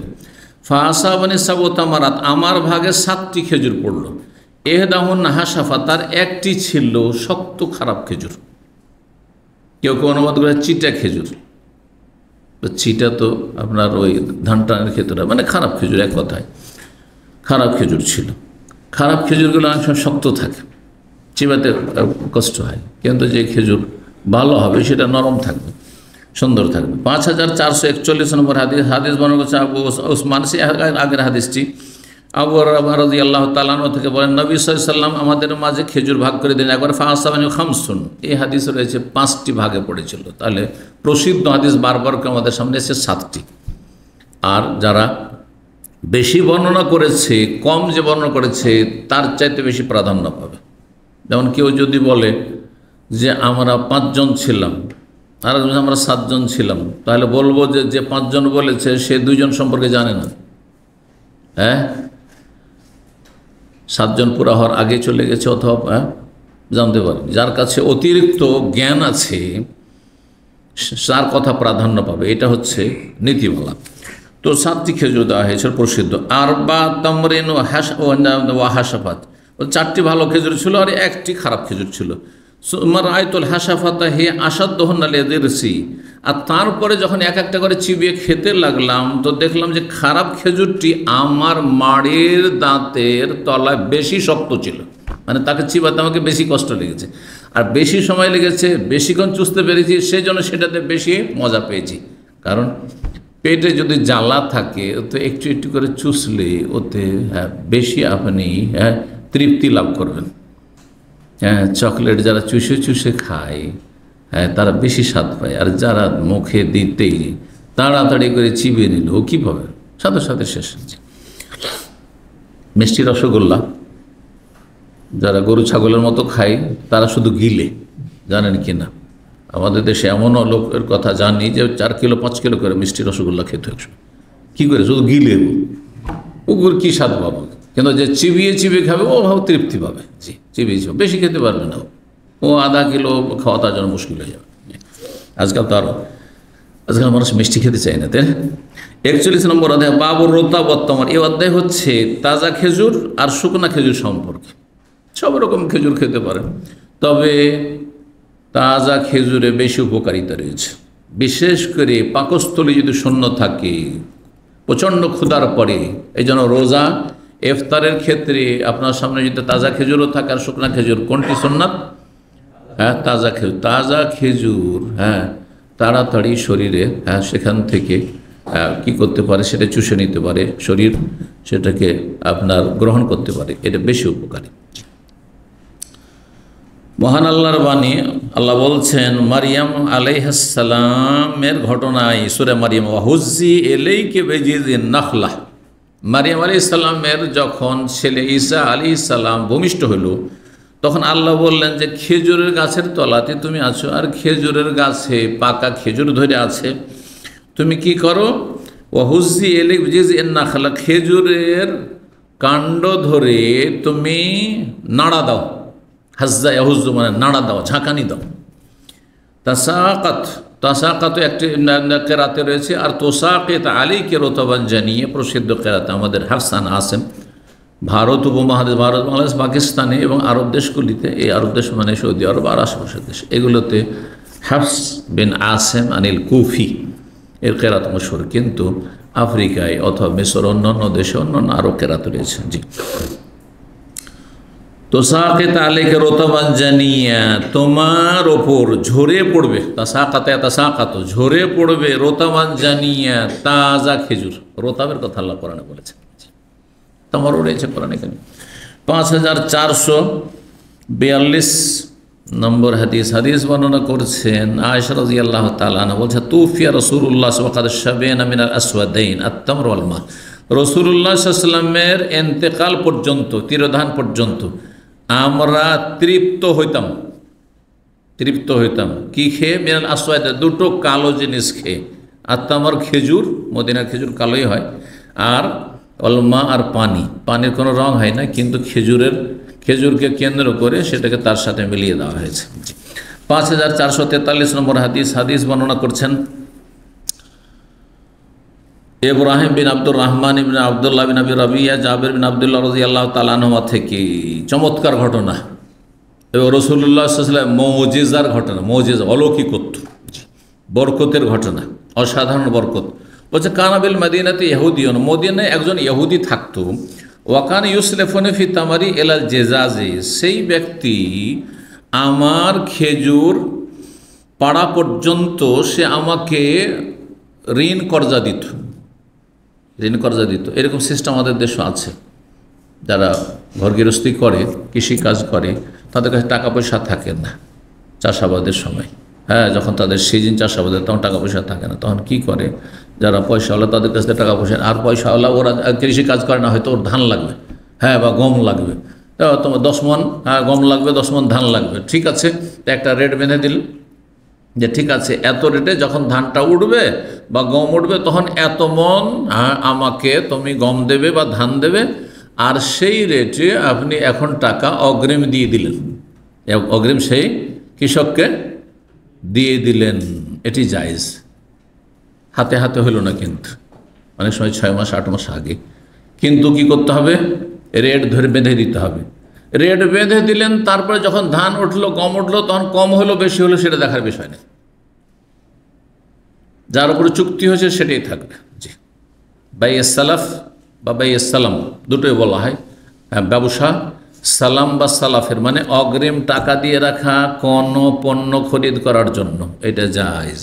জি, তো এখানে ইউসলেফনি সালাফ মানে আমাকে কর্জা দিত সেই ইহুদি ফিতামরি এল জাজাজি, তার খেজুরের বাগান ছিল, তার আব্বার আনসারি, যেহেতু ছিলেন জাবের রাদিয়াল্লাহু তাআলা আনহু, তার আব্বা উহুদে শহীদ হয়েছিলেন প্রথমে, তো তাকে ওসিয়ত করে গেছিলেন। তার 9 জন বোন ছিল, একা এক ভাই।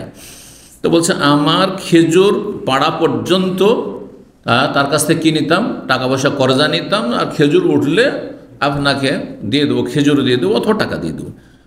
খেজুর দেওয়ারই কথা হয়তো সাধারণত। ওয়াকানাত জাবের আরদ আল্লাতি বেতরিকে রুমা, আর জাবের রাদিয়াল্লাহু তাআলা আনহুর জমি জায়গা ছিল তার বাবা থেকে পাওয়া, যা রোমার রাস্তায় পড়তো, রোমার পথে অবস্থিত ছিল। রোমা মানে যেখানে বীরের রোমা ছিল, সেই রোমার পথে অবস্থিত ছিল, মদিনার আশেপাশে। ফাজালাসাত ফাখালা আমান, বলছেন যে তিনি যে কি নিয়েছিলেন, জাবের রাদিয়াল্লাহু তাআলা আনহু ধার নিয়েছিলেন টাকা কার কাছে? ইহুদির কাছে। জালাসাত মানে তিনি বিলম্ব করলেন, বসে থাকলেন মানে টাকাটা পরিশোধ করেননি, একটু বিলম্ব করলেন। সেই বছরে যে খেজুর উঠলো তাতে না দিয়ে ফাখালা মানে 1 বছর অতিবাহিত হয়ে গেল। খালা ইয়াখলু মানে অতিবাহিত, মাদা, 1 বছর অতিবাহিত হয়ে গেল। সেও হয়তো চাপাচাপি করেননি, আর আরও ঋণ কর্জা ছিল, বাবা অনেক ঋণ কর্জাও রেখে গেছিলেন, অভাব ছিল।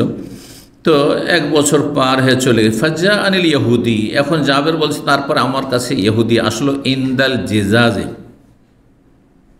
খেজুর কাটা মারার সময়। জাজ্জায় জুজ্জু মানে কাটা, আর সাধারণত ফলকে আমরা কাটা বলি না, ফসল কাটা বলি, কিন্তু ফলকে পাড়া বলি, তাই না?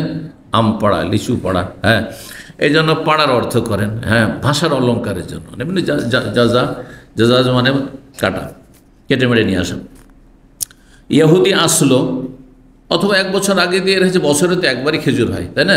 বছরে একবারই খেজুর হয়, তো জরুরি নয় যে এক খেজুরের সিজন পার হয়েছে।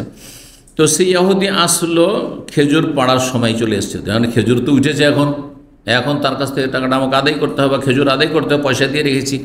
ওয়ালাম আজুজা মিন হাসেন, এখন পর্যন্ত কোনো খেজুর পাড়া হয়নি, বাগানে খেজুর ধরে আছে গাছে। ফাজাল তো আস্তান জেরুহিলা কাবেলিন, তখন আমি তার কাছে অবসর চাইলাম আগামী বছর পর্যন্ত, কারণ তার বাবার ওপর অনেক ঋণ ছিল। চিন্তা করলেন যে এই ইহুদিকে যদি মানিয়ে নিতে পারি, তাহলে অন্য যারা ঋণদাতা রয়েছে, পাওনাদার, তাদেরকে দেবো, আর একে বুঝিয়ে নিই বছর। এই জন্য তাকে বোঝাবার চেষ্টা করলাম, অল্প বয়সী সাবালক হয়েছেন মাত্র, জাবের রাদিয়াল্লাহু তাআলা আনহু। ফাইয়া আবা, সে অস্বীকার করল, কোনো মতে মানতে রাজি না।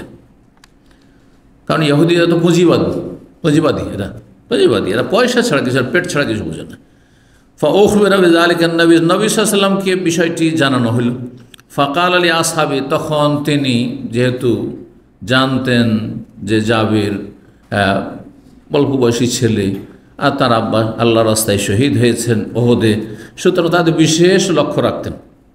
একবার রাসূলুল্লাহ সাল্লাল্লাহু আলাইহি ওয়াসাল্লাম জাবেরকে বললেন যে তোমার উটটা বিক্রি করবে, বিক্রি করতে চান? না, বিক্রি করে দাও। কিনে নিলেন নবী সাল্লাল্লাহু আলাইহি ওয়াসাল্লাম, ঘটনা জানেন। আর তারপরে জাবের রাদিয়াল্লাহু তাআলা বললেন যে বাড়ি এসো, তোমাকে টাকা দিচ্ছি। বাড়িতে যখন গেছে টাকা নেওয়ার জন্য, তার টাকাটাও দিয়ে দিলেন, উটটাও ফিরিয়ে দিয়ে দিলেন। উদ্দেশ্য ছিল তাকে আসলে কি করা, সহযোগিতা করা। এইভাবে রাসূলুল্লাহ সাল্লাল্লাহু আলাইহি ওয়াসাল্লাম খেয়াল রাখতেন। তো নবী সাল্লাল্লাহু আলাইহি ওয়াসাল্লামকে যখন জানানো হলো বিষয়টি যে এইরকম কি করছে, সে একবার খুব চাপাচাপি করছে সে ইহুদি। ফাকাল আলী আসহাবিহি, তিনি সাথী সঙ্গীদেরকে বললেন যারা আশেপাশে ছিল, ইমসু, চলো তোমরা, নাস্তানজিরু লি জাবের মিনাল ইহুদিকে জাবেরকে কিছুদিনের জন্য ছাড় দিতে বলবো, অবসর চাইবো, যে আগামী বছর টাকাটা নিয়ে, আগামী বছর খেজুর নিয়ে, এবার নিও না। কারণ খেজুরের যে ফলন বাগানে, তা দিয়ে তার ঋণ পরিশোধ হবে না, ঋণ পরিশোধ মোটেই হবে না, সেই জন্য বিশেষভাবে। ফাজাউনি ফি নাখলি, তারা সকলে আসেন, নবী সাল্লাল্লাহু আলাইহি ওয়াসাল্লাম তার সাথী সঙ্গীদেরকে নিয়ে আমার খেজুর বাগান, নাখল মানে খেজুরের বাগান, নাখল মানে খেজুরের গাছও হয় আর খেজুরের বাগান হয়, খেজুর বাগানে চলে আসলেন। ফাজাআলান নবী ইউকাল্লিমুল ইহুদি, এসে নবী সাল্লাল্লাহু আলাইহি ওয়াসাল্লাম দেখছেন যে ইহুদি এসে আগে থেকে ধরনা দিয়ে বসে আছে, পাওনাদার। ইহুদির সাথে কথা বলতে লাগলেন। ফায়াকুলু, তখন সে বলছে আবুল কাসেম, মানে হে আবুল কাসেম। নবী বলতো না ইহুদিরা, এই অভিশপ্ত মালাহরা নবী বলতো, স্বীকার করতো না, কাসেমের বাপ।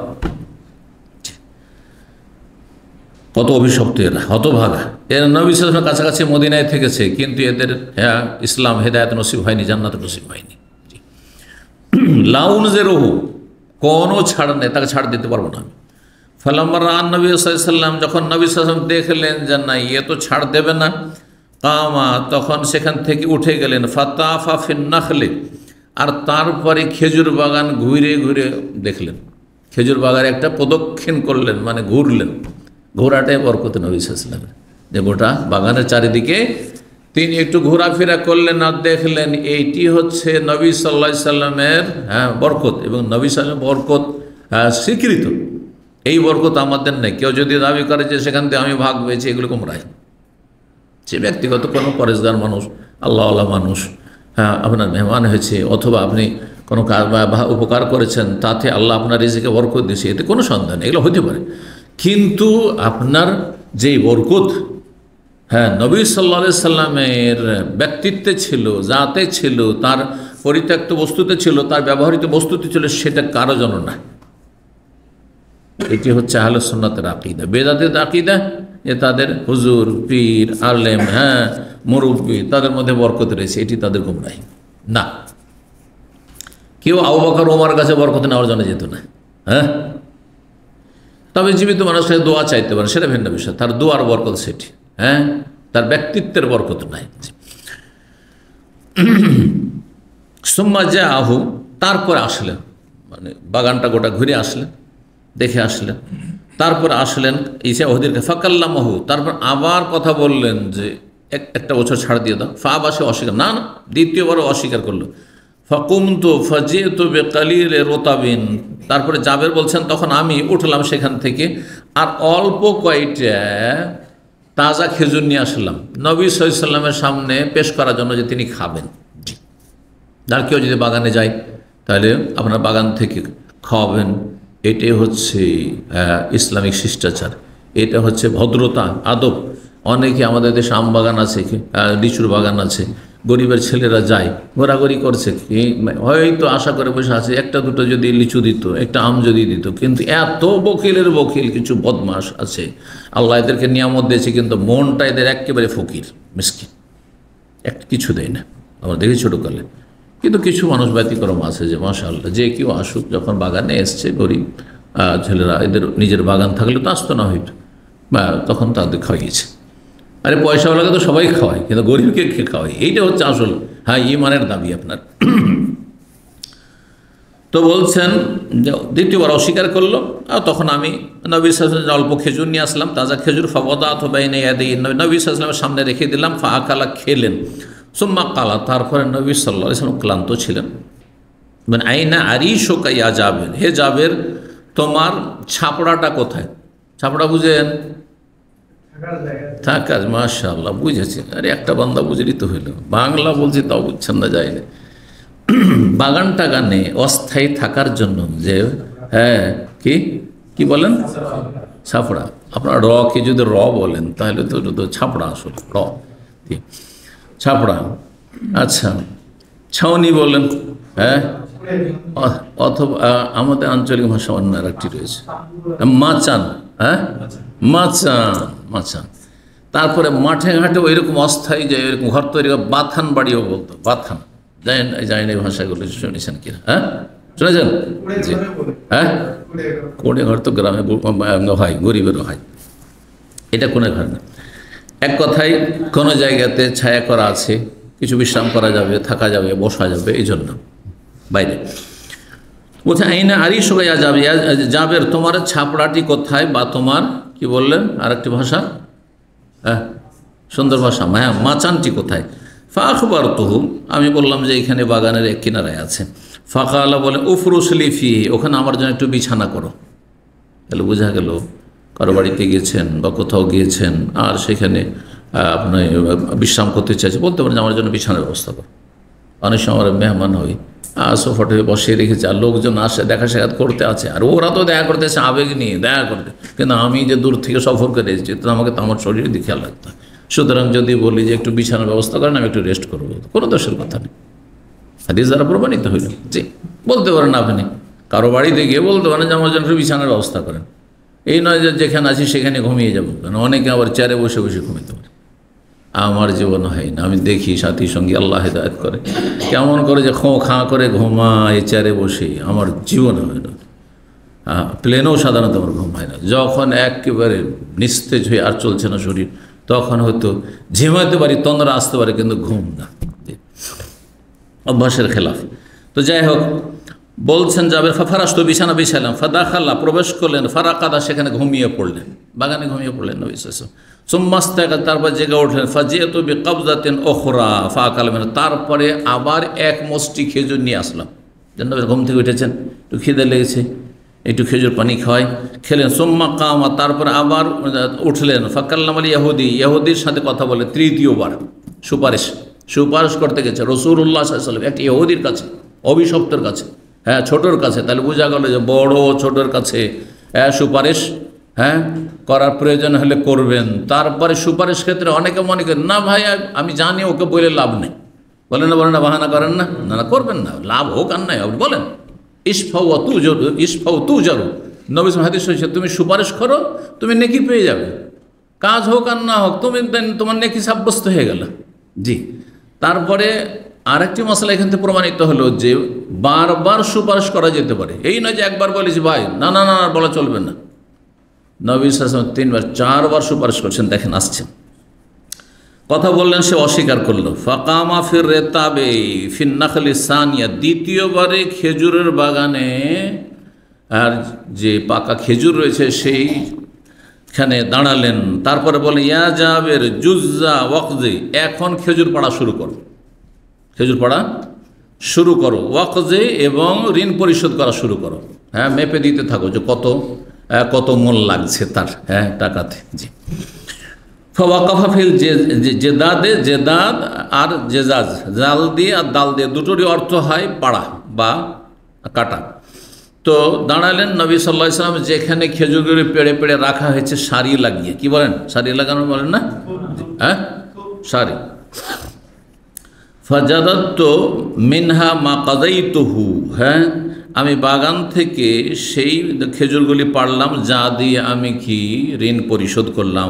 ফাদালা মিনহু, তারপর অতিরিক্ত আরও খেজুর থেকে গেল।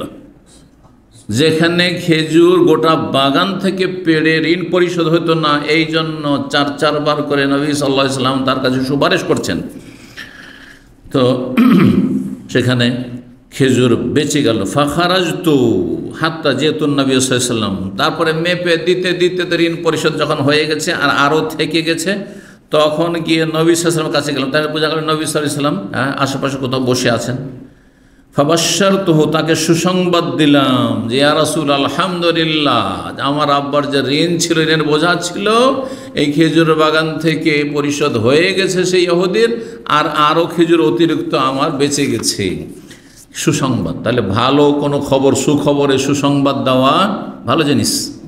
সুসংবাদ, আপনার বেতন বেড়েছে, এসে কাউকে বলছেন অসুবিধা নেই, জি, তবে হিংসুক থেকে বেঁচে থাকবেন। কথা বোঝা গেছে না? জি, কারণ হিংসুকের বদনজর লাগতে পারে। আল আইনু হাক্কুন, হাদিস রয়েছে, বদনজর খুব খারাপ। হ্যাঁ, আমার অমুক জায়গায় বিয়ের ব্যবস্থা হয়েছে, ভালো পরিবারে, কিছু হিংসুক আছে, আরে আপনার জীবনটাই নষ্ট করে দেবে। আল্লাহ হেফাজত করে তাদের অনিষ্ট থেকে। হিংসা, হিংসুকদের হিংসা বিবাহ শাদী আর সার্বিক জীবনে মানুষকে ক্ষতিগ্রস্ত করে। তারপর সোজা হয়ে দাঁড়ানো কঠিন হয়ে যায় যদি হিংসার নজর কুদৃষ্টি কারো পড়ে যায়। ফাকালা, তখন রাসূলুল্লাহ সাল্লাল্লাহু আলাইহি ওয়াসাল্লাম এই সুসংবাদ শুনে বলেন, আশহাদু, আমি নিজে সাক্ষী দিচ্ছি, আন্নী রাসূলুল্লাহ, যে আমি আল্লাহর প্রেরিত রাসূল। জি, নবী সাল্লাল্লাহু আলাইহি ওয়াসাল্লাম আল্লাহর রাসূল কিনা? আচ্ছা, একটি মাসলা বলি, নবী সাল্লাল্লাহু আলাইহি ওয়াসাল্লাম যে আল্লাহর রাসূল, এই কথার সাক্ষী আমাদেরকে দিতে হয় মুসলিম হওয়ার জন্য। নবীকে দিতে হবে কি না? নবীকে দিতে হবে না? নবী সাল্লাল্লাহু আলাইহি ওয়াসাল্লাম আমাদের ওপর যেমন সাক্ষী দেওয়া ফরজ, লা ইলাহা ইল্লাল্লাহ, আশহাদু আল্লা ইলাহা ইল্লাল্লাহ, আমি সাক্ষী দিচ্ছি আল্লাহ ছাড়া কোনো সত্য মাবুদ নেই, ওয়া আশহাদু, এবং সাক্ষী দিচ্ছি আন্না মুহাম্মাদান রাসূল, মুহাম্মদ আল্লাহর রাসূল, তেমনি মুহাম্মদ সাল্লাল্লাহু আলাইহি ওয়াসাল্লামের ফরজ ছিল কি না যে আল্লাহ ছাড়া কোনো সত্য মাবুদ নেই, সাক্ষ্য দিচ্ছি। আর আমি সাক্ষ্য দিচ্ছি যে আমি আল্লাহর রাসূল। ফরজ ছিল কি না? ফরজ, কারণ তিনি দিন ইসলামের বিধিবিধান ঊর্ধ্বে নাকি? হ্যাঁ, তার 5 ওয়াক্ত নামাজ ফরজ ছিল না? তার রোজা ফরজ ছিল না? তার হজ ফরজ ছিল না? তার বাকি দিনের হালাল হারাম মোতাবেক জীবনযাপন করা ফরজ ছিল না শরিয়া মোতাবেক? ঠিক আমাদের যেমন ফরজ, তেমনি রাসূলুল্লাহ সাল্লাল্লাহু আলাইহি ওয়াসাল্লামের জন্য সবই ফরজ ছিল। তাহলে সবচেয়ে বড় ফরজ হচ্ছে লা ইলাহা ইল্লাল্লাহ মুহাম্মাদুর রাসূলুল্লাহ। তো এই জন্য সাক্ষ্য প্রদান করলেন, আশহাদু, আমি সাক্ষী দিচ্ছি যে আন্নী রাসূলুল্লাহ। আপনি বলছেন আন্না মুহাম্মাদান, মুহাম্মদ আল্লাহর রাসূল, আমি বলছি। আর রাসূল বলতেন যে আমি আল্লাহ রাসূল, এই কথা সাক্ষী দিচ্ছি। সাক্ষী দেওয়া ফরজ, আমি আল্লাহ রাসূল। জি, নবী সাল্লাল্লাহু আলাইহি ওয়াসাল্লামের জন্য সাক্ষী দিচ্ছেন। কেন এই কথা বললেন? এই যে আমি যে আল্লাহর রাসূল, আর রাসূলের হাতে মুজিজার প্রকাশ হয়ে থাকে, সেটা বাস্তব প্রমাণ তুমি দেখতে পেলে যে তোমার এই খেজুর দিয়ে ঋণ পরিশোধ হওয়ার কথাই ছিল না, কিন্তু আল্লাহ ঋণ পরিশোধও করে দিলেন, এবং তোমার অতিরিক্ত গোটা বছরের খাবারের জন্য খেজুরও থেকে গেল। আলহামদুলিল্লাহ। আরশুন, এই আরিশুন থেকে আরশুন, আরশ যেকে সিংহাসন বলা হয়, আরশ, এগুলোর আরবিতে অর্থ বেনাউন, কোনো নির্মিত ঘরকে বলা হয়। ইবনে আব্বাস বলছেন, জান্নাতিম মারুশাত, কোরআনে কারিমে রয়েছে জান্নাতিম মারুশুরা আনআমে রয়েছে, মানে বাগান কিওয়ালা, ছাপড়াওয়ালা, মানে আপনার কিছু কিছু গাছ আছে ফলের গাছ, সেগুলিতে কি লাগে আপনার, বলেন আরেকটি শব্দ কি, ছাপড়ার সাথে কি বলেন? মাচা লাগে না? আপনার আঙ্গুরের জন্য মাচা লাগে, যেগুলো কাণ্ড বিশিষ্ট গাছ নয় সেগুলোর জন্য কি লাগে? মাচা লাগে। আমাদের শাকসবজিগুলো যে হয়, ঝিঙে হয়, আর তরাই হয়, আর এইসব তরকারি হয়, কুমড়ো হয়, এগুলো যেন মাচা লাগে। তো মাচা, তো জান্নাতি মারুশা, আমার বাগান, যার জন্য মাচা বিশিষ্ট বাগান, জান্নাতি মারুশা। মা ইউয়ার রাসু মিনাল করুমে অগারে জালিকা, এই করুম বলা হয়, করম বলা হয় আঙ্গুরকে, এনাব।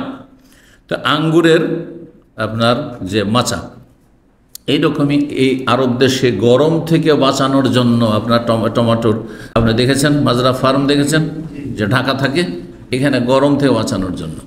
আর ইউরোপে, ইংল্যান্ডে, স্কটল্যান্ডে দেখে আসলাম আপনার ঠান্ডা আর বরফ থেকে বাঁচানোর জন্য স্ট্রবেরি, আর যতগুলি বেরি আছে, অনেক রকম বেরি আছে, কিন্তু আপনার শুধু স্ট্রবেরি জানেন তাই না, ফারাওয়ালা, কত রকমের যে বেরি আছে, রাজবেরি, ব্ল্যাকবেরি, ব্লুবেরি, আর কি বেরি, কত রকমের বেরি, সব বেরির বাগানে নিয়ে গেল একদিনই ভাই, মাশাআল্লাহ, অনেক ঘুরাইল।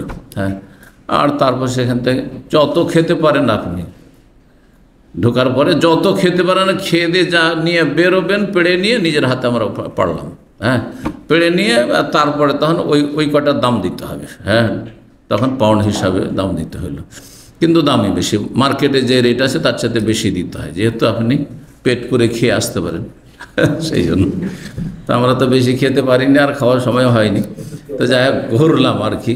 তো ওখানে দেখলাম সবগুলি কি করে, যতগুলি বেরি আছে, হ্যাঁ, এই যে এখানে স্ট্রবেরি পাচ্ছেন, এগুলোর কি আছে, মাচা দিয়ে ঢাকা আছে। তো এগুলোকে কি বলা হয়, আরিশ বলা হয়। কালো ওয়াইহা খাওয়াবেতন আলা ওরুশেহা, একটি জনপদ গ্রাম ছিল, যে গ্রামটি ধ্বংস হয়ে গেছিল, সেগুলি খাওয়াবিয়াতন মানে শূন্য হয়ে আছে, মানুষ সব ধ্বংস হয়ে গেছে, আলা অরুশিহার বিরান হয়ে পড়ে আছে, সে ঘর বাড়িগুলো ভেঙে চড়ে ধ্বংসাবশেষ যেগুলোকে বলা হয়, ধ্বংসাবশেষ হয়ে আছে। অরুশিহা মানে আবনিয়াতিহা, সেসব ঘর বাড়িগুলো সব উপর হয়ে পড়ে আছে। মোহাম্মদ ইউসুফ আল ফেরিয়াবি বলছেন, কাল আবু জাফর তিনি মোহাম্মদ ইবনে হাতেম আল ওয়ার্রাক, তিনি ইমাম বুখারী রাহিমাহুল্লাহ সহিহ বুখারীর লেখক ছিলেন, ক্লার্ক, লিখতেন তিনি। ওয়ার্রাক বলা হয়, ওয়ারাকায় যে পেপারে লিখে তাকে ওয়ার্রাক বলা হয়। তো বলছেন কাল মোহাম্মদ ইমাম বুখারী রাহিমাহুল্লাহ বলেছেন, মোহাম্মদ বিন ইসমাইল ফাখালা লাইসা ইনদি মুকাইয়াদান সুম্মা কাল ফাজাল্লা লাইসা ফিহি শাক। এই খালা, এই যে খালা শব্দটি এখানে রয়েছে, ফাখালা আমান, 1 বছর প্রায় চলে গেল, ওই ইহুদের ঋণ পরিশোধ করা হয়নি, আর তারপর 1 বছর অতিক্রম করে গেল, ফাখালা অতিক্রম করা। এখানে খালা শব্দটি বলছেন যে আগের যুগে নক্তাও থাকতো না আরবি লিখায়, আর হরকতও থাকতো না। আজকাল তো বিনা হরকতে বিনা জের জবরে তো আরবি দেখতে পাচ্ছেন, তাই না? কিন্তু নক্তা আছে, নক্তা না হলে অধিকাংশ লোকই পড়তে পারতো না, এমনকি আরবরাও পড়তে পারতো না আজকালকার। কিন্তু নবী সাল্লাল্লাহু আলাইহি ওয়াসাল্লামের আমলে, সাহাবায়ে কেরামদের আমলে, তাবেঈনদের যুগে তখন ধীরে ধীরে নক্তা শুরু হয়েছে। হাজ্জাজ বিন ইউসুফের যুগে, তা এক কথায় ওই যুগটাতে আর কি, বনু উমাইয়ার যুগে।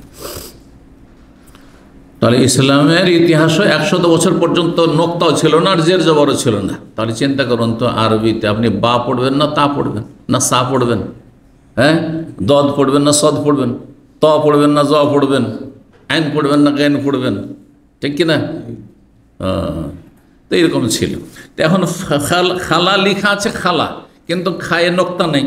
এখন এটা খালা পড়বেন না জাল্লা পড়বেন? খালার অর্থ হয় জাল্লা হইতে পারে।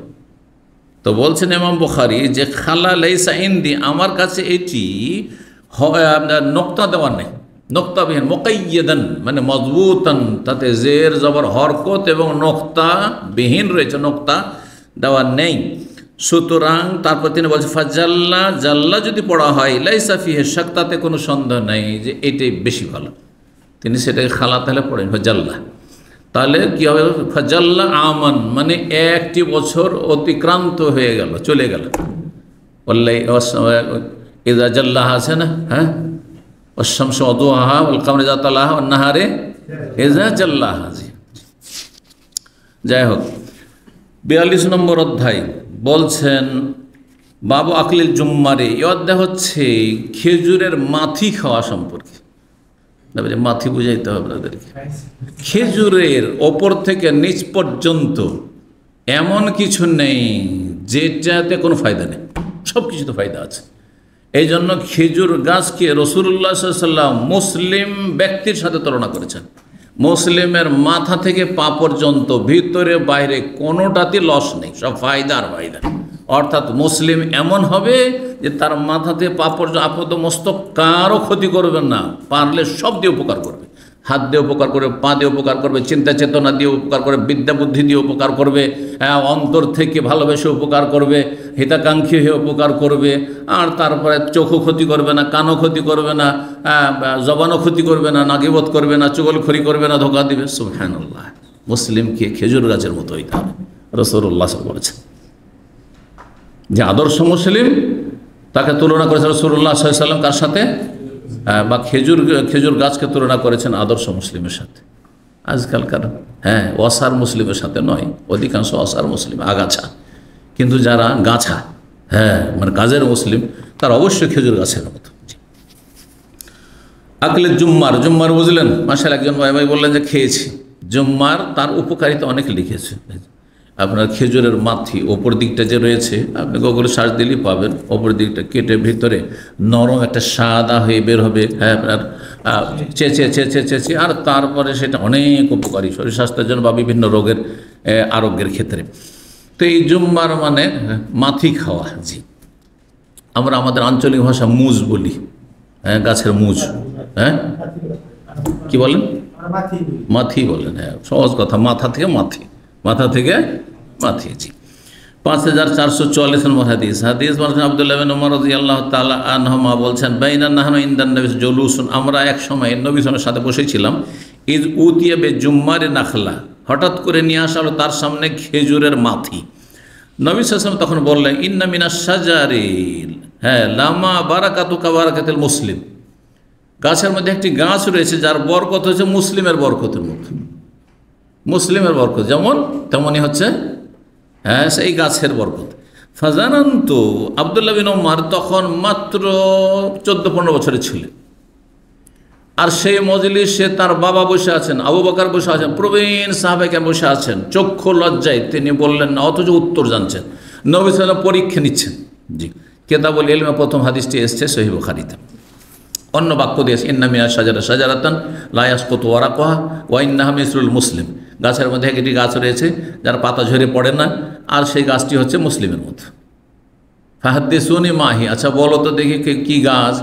তখন সবাই বন জঙ্গলে মরুমিতে খুঁজতে শুরু করেছে। আব্দুল্লাহ বলছেন, ওয়াকাফি নাফসি আন্না হিয়া নাখলা, কিন্তু আমার মনে গেঁথে গেছে ওটা তো খেজুর গাছ, এই তো ঘরে ঘরে খেজুর গাছ মদিনায়, কিন্তু কেউ বলতে পারে না, কারণ এগুলো দেখে না। খেজুর গাছকে ভুলেই গেছে, বাইরে শুধু মাঠে ঘাটে পাহাড়ি এলাকায় খুঁজছে, আর গুছ খুঁজে পায়, সব গাছেরই পাতা ঝরে।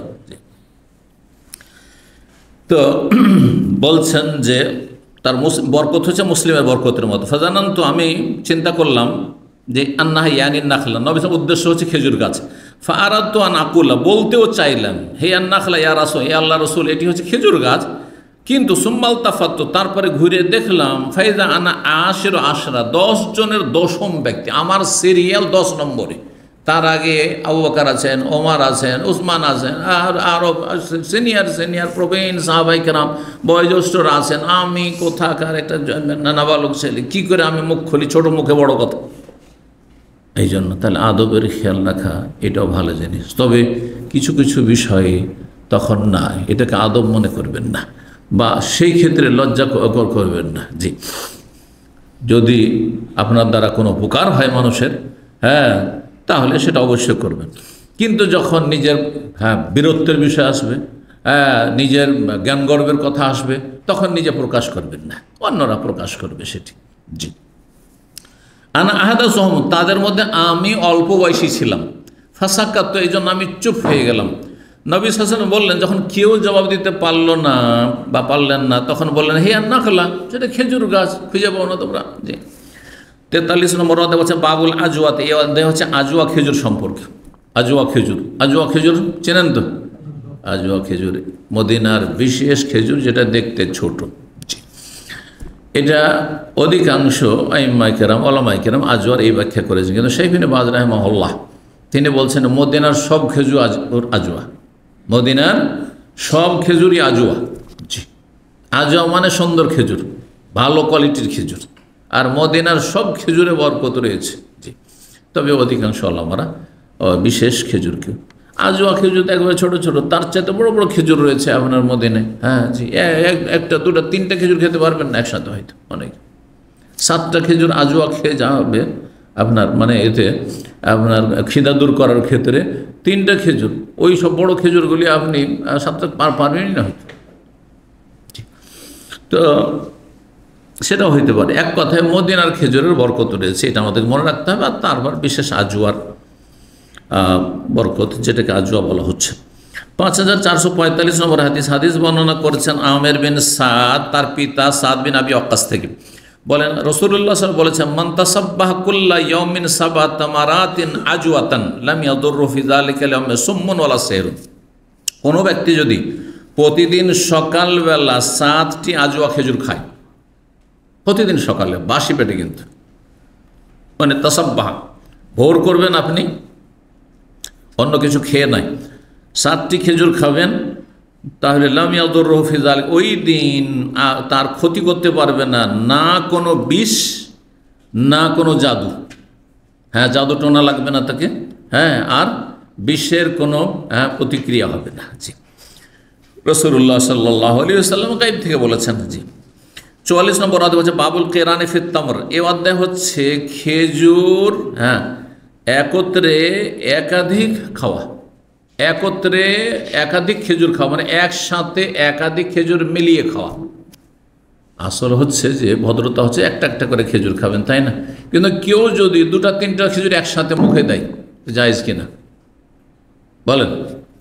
হ্যাঁ, খেজুরের বেলা আপনাকে একটু বলতে কষ্ট লাগছে, কারণ আঙ্গুর খান না 2-3টা একসাথে, নিলেন 3টা একবারে ঢুকাই দিলেন, 5টা একসাথে করেন না? হ্যাঁ, তারপরে আপনার এখানে যে ফলটা পাওয়া যায় চেরির মতো, আপনার জাম, আমাদের দেশে জামের মতো, খান না এগুলো? হ্যাঁ, একসাথে 2-3টে নিয়ে খাচ্ছেন তো, খাচ্ছেন তো। তো ওই রকমই যদি আপনার চেরি খাওয়া যায়, আপনার যদি আঙ্গুর খাওয়া যায়, তো খেজুরও 2-3টা খাওয়া যেতে পারে, অসুবিধাটা কি, ঠিক না? কিন্তু কিন্তু আছে, আপনি একা একা খাচ্ছেন তখন খাবেন, তা আপনার সাথে যদি আরও কয়েকজন খাচ্ছে, একই জায়গা থেকে খেজুর খাচ্ছেন, ঠিক আছে, আর খেজুর অল্প স্বল্প আছে, আপনি দেখছেন যে খিদাও লেগে আছে, যদি এদের মতো আস্তে ধীরে খায় আর গল্প করি, ওরা গল্প করুক, আমি খাই বেশি, 2-3টা খান, তখন জায়েজ নাই, তখন জায়েজ নাই, কিন্তু বুঝছেন না? সবাই ক্ষুধার্ত থাকলে। কিন্তু যদি ক্ষুধার্ত না থাকে তো অসুবিধা নেই, ওই রকমই ধরবো। অন্য ফলের ক্ষেত্রে এইটি প্রযোজ্য। আঙ্গুর অল্প স্বল্প দিয়েছে সামনে, আর দেখছেন যে এরা তো গল্পতে আছে, এরা আমাকে আঙ্গুর খুব পছন্দ লাগে, একসাথে 2-3টে করে খেয়ে শেষ, এমনটা করবেন না। তো বলছেন জাবাল্লাহ ইবনে সুহাইম, তিনি বলছেন আসাবানা আমস সানাতিন মা ইবনে জুবাইর, আব্দুল্লাহ বিন জুবাইর রাদিয়াল্লাহু তাআলা আনহুমা মক্কার 7 বছরের খলিফা ছিলেন। উমাইয়া বংশের রাজত্ব আমলে যখন শাম দেশে তাদের রাজত্ব ছিল, মদিনাও তাদের দখলে চলে এসেছিল, বরং মক্কা মদিনা আব্দুল্লাহ বিন জুবাইর এতে ছিল। তিনি দেখলেন যে মদিনার চাইতে মক্কা নিরাপদ, মক্কায় গিয়ে তিনি খেলাফত কায়েম করেছিলেন। আর এটি বিদ্রোহ ছিল না, কারণ অনেকে মনে করে যে তাহলে তাকে কি খারেজি বলা যাবে না। এই সংসার উত্তর শুনেন, তখন মক্কা মদিনার লোকেরা আসলে জালেম উমাইয়া শাসকদের মেনে নিতে চায়নি। ইয়াজিদের যুগ থেকে অনেকেই অন্তর থেকে মেনে নিতে চাইতো না, যে এরা অযোগ্য। বড় বড় সিনিয়র সাহাবাই কেরাম রয়েছেন, এই সাহাবিও না। আর তারপরে তার সম্পর্কে বিভিন্ন রকম অভিযোগ রয়েছে, যদিও কিছু সত্য কিছু মিথ্যা আছে, কিন্তু বড় বড় যোগ্য সাহাবাই কেরামগণ রয়েছেন। তো আব্দুল্লাহ বিন জুবাইর সাহাবী ইবনে সাহাবী, তো তিনি মক্কাকে খেলাফত কায়েম করেছিলেন পুরো হিজাজের উপর, মক্কা মদিনা হিজাজ এলাকায়। তো তারপরে আল্লাহর ইচ্ছা যে এই খেলাফত টিকে নি, জালেমদের আপনার আক্রমণে তিনি শহীদ হয়ে যান আল্লাহর ঘরের কাছে। তো বলছেন যে 1 বছর আব্দুল্লাহ বিন জুবাইরের সাথে ছিলাম আমরা, মানে খেলাফত আমলে ছিলাম। আসাবান আমস, 1 বছর দুর্ভিক্ষ নেমে এসেছিল, আরব দেশে খাবার দাবার পাওয়া যেত না, মানুষ অনাহারে মারা যেত। ফারাজা খানা, তো আমরা তখন আব্দুল্লাহ বিন জুবাইর যেহেতু খলিফা, জনগণকে খাবার দাবার ব্যবস্থা দিতে হবে, তখন এক একটা করে খেজুর বা অল্প অল্প 2-4টা করে খেজুর দিতেন, যে খেজুর খেয়ে কোন রকম করে বাঁচো, একসাথে বেশি করে খেয়ে শেষ করে দিলে আর তারপরে সবাই অনাহারে মারা যাবে। ফকান আব্দুল্লাহ বিন উমর ইয়ামুর রবেন, আব্দুল্লাহ বিন উমর তখন আমাদের পাশে অতিক্রম করছিলেন। ওয়া নাহানু নাকুল, সেই সময় আমরা খেজুর খাচ্ছিলাম। ওয়া ইয়াকুল, বলছেন লা তুকারিনু, তোমরা একাধিক খেজুর একসাথে খেও না, কারণ দুর্ভিক্ষের বছর, আর অল্প পরিমাণ খেজুর আছে, আর কেউ সবাই ক্ষুধার্ত। সুতরাং এখানে যদি তাড়াতাড়ি 2-3টা করে তুমি খেজুর একসাথে মুখে ভরো, আর অন্য কেউ একটা খাবে, তাহলে তো তুমি সব খেয়ে ফেলবে, তো অন্য কেউ অনাহারি থেকে যাবে। এই জন্য তাহলে বিশেষ পরিস্থিতিতে এই জন্য নিষেধ করেছেন। কিন্তু এমনি যদি পর্যাপ্ত পরিমাণে কোনো খাবার থাকে, আর যদি একসাথে 2-3টেও খান, কোনো অসুবিধা নেই। লা তুকারিনু ফাইন্নান নাহা আনিল কিরান, কারণ নবী সাল্লাল্লাহু আলাইহি ওয়াসাল্লাম নিষেধ করেছেন একত্রে একাধিক খেজুর খেতে। কারানে একরনা মানে মিলানো। হজ্জে কেরান কেন বলা হয়? হজ উমরা দুটোকে একসাথে মেলানো হয়। আর কেরান, এই খেজুর খাওয়ার ক্ষেত্রে কেরান মানে 2টো খেজুরকে মিলিয়ে বা 3টে খেজুরকে একসাথে মিলিয়ে একসাথে খাচ্ছেন, আপনি মুখে পড়ছেন। সুম্মা ইয়াকুলু, তারপরে বলেন, ইল্লা আন ইয়াস্তাযিন রাজুল আখাহু, তবে কোনো ব্যক্তি যদি তার ভাইয়ের কাছে অনুমতি নিয়ে নেয়, মানে একই ঝুড়ি থেকে আপনি খেজুর খাচ্ছেন অথবা আঙ্গুর খাচ্ছেন, আর যদি অনুমতি নেন, ভাই আমি দুটো তিনটে একসাথে খেলে অসুবিধা নেই তো? অসুবিধা নেই। এইরকমই ডিমের পিস, ডিম আছে ধরেন, কয়েকটা ডিম সিদ্ধ আছে, হ্যাঁ আপনি দুটো খাবেন, আর কেউ হয়তো একটাও পাবেন না, দেখতে হবে আপনাকে। যদি দেখা যায় যে না, কেউ বলছেন না আমি ডিম খাবো না, তাহলে আপনি দুটো খান, অসুবিধা নেই, সবার একটা একটু করে ছিল। অথবা কেউ দুটো পাবে, কেউ একটা পাবে, তখন আপনি বলতে পারেন যে ভাই আমি কি দুটো খেতে পারি, যেহেতু একটা একটা করে নিয়েও আরও বাঁচবে দুই একটা, কিন্তু সবার দুটো করে হবে না, করা যায় কি না? জি হ্যাঁ। তো অনুমতি নিলে অসুবিধা নেই। আল ইযনু মিন কওলি ইবনে উমর, অনুমতি নেওয়ার বিষয়টি আব্দুল্লাহ বিন উমরের উক্তি, সেটি রাসূলুল্লাহ সাল্লাল্লাহু আলাইহি ওয়াসাল্লাম হাদিস নাই। 45 নম্বর অধ্যায় বলছেন বাবুল কিসসা, এই অধ্যায় হচ্ছে কাঁকড়ি সম্পর্কে অথবা শশা সম্পর্কে।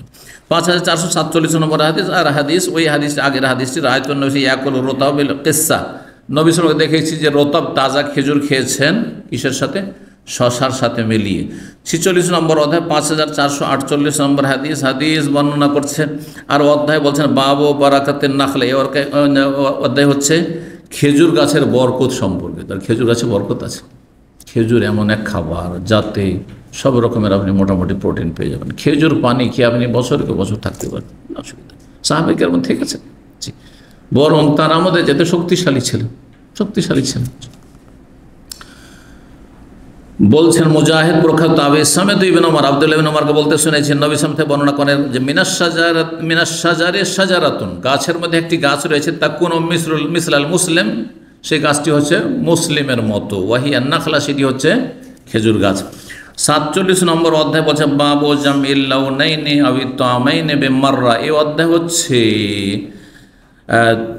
একত্রে একসাথে দুই ধরনের বা দুই স্বাদের খাবার খাওয়া। এখানে বিষয়টা আরও একসাথে দুই স্বাদের, একটা হচ্ছে মিষ্টি স্বাদ আর একটা হচ্ছে নোনতা, ধরেন একসাথে দুই স্বাদ, অথবা দুই ধরনের খাবার, আমও খাচ্ছেন আপনি আর তার সাথে আপনি আপেলও খাচ্ছেন, নাশপাতিও খাচ্ছেন, চলবে না? চলবে না, জায়েজ আছে, যদি আল্লাহর নিয়ামত থাকে তো খাওয়া জায়েজ আছে, আর অভাব নেই। তাহলে 5449 নম্বর হাদিস, হাদিস বর্ণনা করেছেন আব্দুল্লাহ বিন জাফর রাদিয়াল্লাহু তাআলা আনহু, তিনি বলেন রাআইতু রাসূলুল্লাহ, আমি রাসূলুল্লাহ সাল্লাল্লাহু আলাইহি ওয়াসাল্লামকে দেখেছি, ইয়াকুলু রতাবিল কিসসা, তিনি রতাব তাজা খেজুর খেয়েছেন, গাছ পাকা খেজুর খেয়েছেন, বিল কিসসা, শশা জাতীয় খাবারের সাথে বা শশার সাথে বা কাকড়ির সাথে। 48 নম্বর অধ্যায় বর্ণনা করছেন বাবু মান আদখালা দাইফানে আশারাতান ওয়াল জুলুস আলা তামে আশারা। এই অধ্যায় হচ্ছে কোনো ব্যক্তি বাড়িওয়ালা, তার যদি অনেক মেহমান থাকে আর বসার জায়গা নেই, 10 জন করে যদি মেহমানদেরকে বাড়িতে ঢুকায়, বাড়িতে বসায়, অল জলুস আলা, তো আর খাবারের ওপর যদি বসায় 10 জন করে, আর বাকি লোকেরা বাইরে অপেক্ষা করেন, জায়গা বসার নেই, শুধু বাইরে অপেক্ষা করেন, বা কোনো জায়গাতে যদি বসার জায়গাতে বাইরে বসতে দিল, কোনো অসুবিধা নেই, সামনে হোক অথবা চোখের আড়ালে হোক, জায়েজ আছে। হাদিস এর আগে হয়ে গেছে, সুতরাং এটি আমরা শেষ করে দিই আজকে। 5450 নম্বর হাদিস, আনাস হেশাম মোহাম্মদ, তিনি আনাস থেকে বর্ণনা করেছেন, সেনানি রাবি আনাস থেকে, উম্মে সুলাইম রাদিয়াল্লাহু তাআলা, আনাসের মা, উম্মাহু তার মা, আমাদাতে লামুদ্দিন মিন শায়, তার বাড়িতে 1 মুদ পরিমাণ জব ছিল, 1 মুদ মাত্র 600 গ্রাম, আনুমানিক 600 গ্রাম। জাসাতু, সেটাকে তিনি ভেঙেছিলেন, মানে পিসার কাছাকাছি করে, যে ঘাঁটি করার মতো করে, যেটা বা দালিয়া করা, এইরকম করে তিনি ভেঙেছিলেন। ফাওয়াজাআলাত মিনহু খাতিফাতান, আর তা দিয়ে খাতিফা নামক এক খাবার তৈরি করেছেন, যেটা দুধ আটা মিশে তৈরি করা, আটা, সেই আপনার কিসের, জবের আটা ছিল, আর তাতে দুধ মিশে তৈরি করা হয়েছে হালুয়ার মতো করে। ও আসারাত উক্কাতান ইনদাহা, আর তার কাছে একটি আপনার ওই ঘিয়ের বাটি ছিল, সেটাকে তিনি নেংড়ে নিয়েছিলেন। সুন্দর ভাষা বাংলায় কিছু নেই, কিন্তু নেংড়ে নেওয়া বা মুছে নিয়ে তাতে যা কিছু আছে একটু দেওয়া। সুম্মা বাসাতনি ইলান নবী সাল্লাল্লাহু আলাইহি ওয়াসাল্লাম ফাআতাইতুহু, তারপরে নবী সাল্লাল্লাহু আলাইহি ওয়াসাল্লামের কাছে আমার আম্মা পাঠিয়ে দিলেন যে নবী সাল্লাল্লাহু ক্ষুধার্ত আছেন, যাও দিয়ে আসো। তার কাছে আসলাম, তখন তিনি তার সাথী সঙ্গী নিয়ে বসেছিলেন, তাকে দাওয়াত দিলাম, অন্যের ওয়াতে রয়েছে প্রথম বলতে এসেছিলেন, নিয়ে চলে এসেছিলেন, তখন বলছেন না বাড়ি যাও তিনি। আর এখানে রয়েছে দাওয়াত দেওয়া, সংক্ষেপ করা হয়েছে। দাওয়াত দিলাম যে আপনাকে আবু তালহার বাড়িতে দাওয়াত দেওয়া হয়েছে, চলেন। তাহলে অমান মাই, আর যারা আমার সাথে আছে তারা কি করবে? তারা না খেয়ে থাকবে? তারা কে নেব না নেব না? ফাজিয়েতু, তখন আমি তো আর জানি না, ছোট ছেলে, আমি কি করে বলবো? তখন বাড়িতে দৌড় দিয়ে এসছেন, এসে বললাম ইন্নাহু ইয়াকুল, নবী সাল্লাল্লাহু আলাইহি ওয়াসাল্লাম বলছেন অমান মাই, যারা আমার সাথে বসে আছেন তারাকে নিয়ে আসবো কি আসবো না? তাহলে বোঝা গেল আপনার সাথে সাথী সঙ্গী থাকলে আপনি জিজ্ঞাসা করতে পারেন যে কি আর সাথী সঙ্গীদের নেব না একাই আসবো? যদি তার খাবার ব্যবস্থা থাকে তো ডাকবে, আর না হলে কোনো অসুবিধা নেই, বলবে যে না শুধু আপনি আসেন, অথবা দুজন তিনজনকে নিয়ে আসলে চলবে। যেহেতু আসলাম ফাকুল, তো বলছেন সাথী সঙ্গীরাকে নিয়ে আসবো কিনা। ফাখারাজের আবু তালহা, তখন আবু তালহা নিজেই গেলেন নবী সাল্লাল্লাহু আলাইহি ওয়াসাল্লামের কাছে, যে ছোটো ছেলেকে কি বলে পাঠাবো, নিজেই যায়। গিয়ে বললেন ইয়া রাসূলুল্লাহ ইন্নামা হুয়া শাইউন সানাতহু উম্মু সুলাইম, সামান্য কিছু খাবার রয়েছে, বেশি নেই ইয়া রাসূলুল্লাহ, যেটি উম্মে সুলাইম আপনার জন্য বিশেষভাবে তৈরি করেছে, তো এত লোককে নিয়ে গেলে তো খাবার জুটবে না ইয়া রাসূলুল্লাহ। ফাদাখালা, বলছেন বাড়িতে প্রবেশ করলেন, ফাজিয়া বিহি, তারপর সে খাবার নিয়ে আসা হলো, খাবার নিয়ে এসে বসানো হইল। নবী সাল্লাল্লাহু আলাইহি সাল্লাম কী করলেন? বললেন আদখিল আলাই আশারা, আমার কাছে 10 জনকে নিয়ে আসো। বাড়ির বাইরে তাহলে লোকজন দাঁড়িয়ে আছে, বসার জায়গা নেই, 10 জনকে ঢোকাও। ফাউদ খেলু, 10 জনকে ভিতরে নিয়ে আসা হলো। ফাকালু, তারা খেলেন, তৃপ্তি সহকারে খেলেন, পেট পুরে খেলেন। সুম্মা কালা, তারপরে আদখিল আলাই আশা, আবার 10 জনকে নিয়ে আসো, তারা প্রবেশ করলো আর তারাও খেয়ে পরিতৃপ্ত হইল। সুম্মা কাল, বলেন আদখিল আলাই আশারা, আরও 10 জনকে নিয়ে আসো। হাত্তা আরবাইন, 40 জন গণনা করেছেন, কিন্তু এর আগে হাদিস পড়েছেন 80 জন ছিল। এরপরেও আরেকটি হাদিস আছে, তাতেও 80 জন, তাহলে প্রসিদ্ধ হাদিস সেটি হচ্ছে 80 সংখ্যা ছিল। সুম্মা কাল নবী সাল্লাল্লাহু আলাইহি ওয়াসাল্লাম, তারপরে নবী সাল্লাল্লাহু আলাইহি ওয়াসাল্লাম শেষখানে খেলেন, শেষখানে বরকত যাতে হইতে থাকে, মানুষ খেয়ে নিজের উপর প্রাধান্য দেয়। 2 নম্বর কথা যে তার কখনো কখনো বিশিষ্ট ব্যক্তি যদি শেষে খায় তো কোনো দোষের কথা নেই, যদি নিজে থেকে তিনি পছন্দ করেন যে আমি শেষে খাবো, কোনো অসুবিধা নেই। জি। সুম্মা কামা, তারপরে সেখান থেকে বিদায় নিলেন। ফাজাল তো আনজুর, তারপরে আমি দেখতে লাগলাম, আনাস বলছেন খাবার হাল নাকাসে মিনহা শাই, কিছু খাবার কমেছে কি কমেনি, কিছু বুঝতে পারলাম না, কমেইনি খাবার। সুবহানাল্লাহ, এই ছিল রাসূলুল্লাহ সাল্লাল্লাহু আলাইহি ওয়াসাল্লামের মুজিজার বরকত। আল্লাহ রাব্বুল আলামিন যেন আমাদের রুজিতে বরকত দান করেন, হায়াতে বরকত দান করেন, দিন দুনিয়ার সমস্ত কিছুতে আল্লাহ বরকত দান করেন, আল্লাহ নিয়ামতকে ভালো কাজে লাগাবার তৌফিক দান করেন। ওয়া জাযাকুমুল্লাহু খাইরান ওয়া সাল্লাল্লাহু ওয়া সাল্লাম আলা নবিয়িনা মুহাম্মদ ওয়া আলা আলিহি ওয়া সাহবিহি আজমাইন।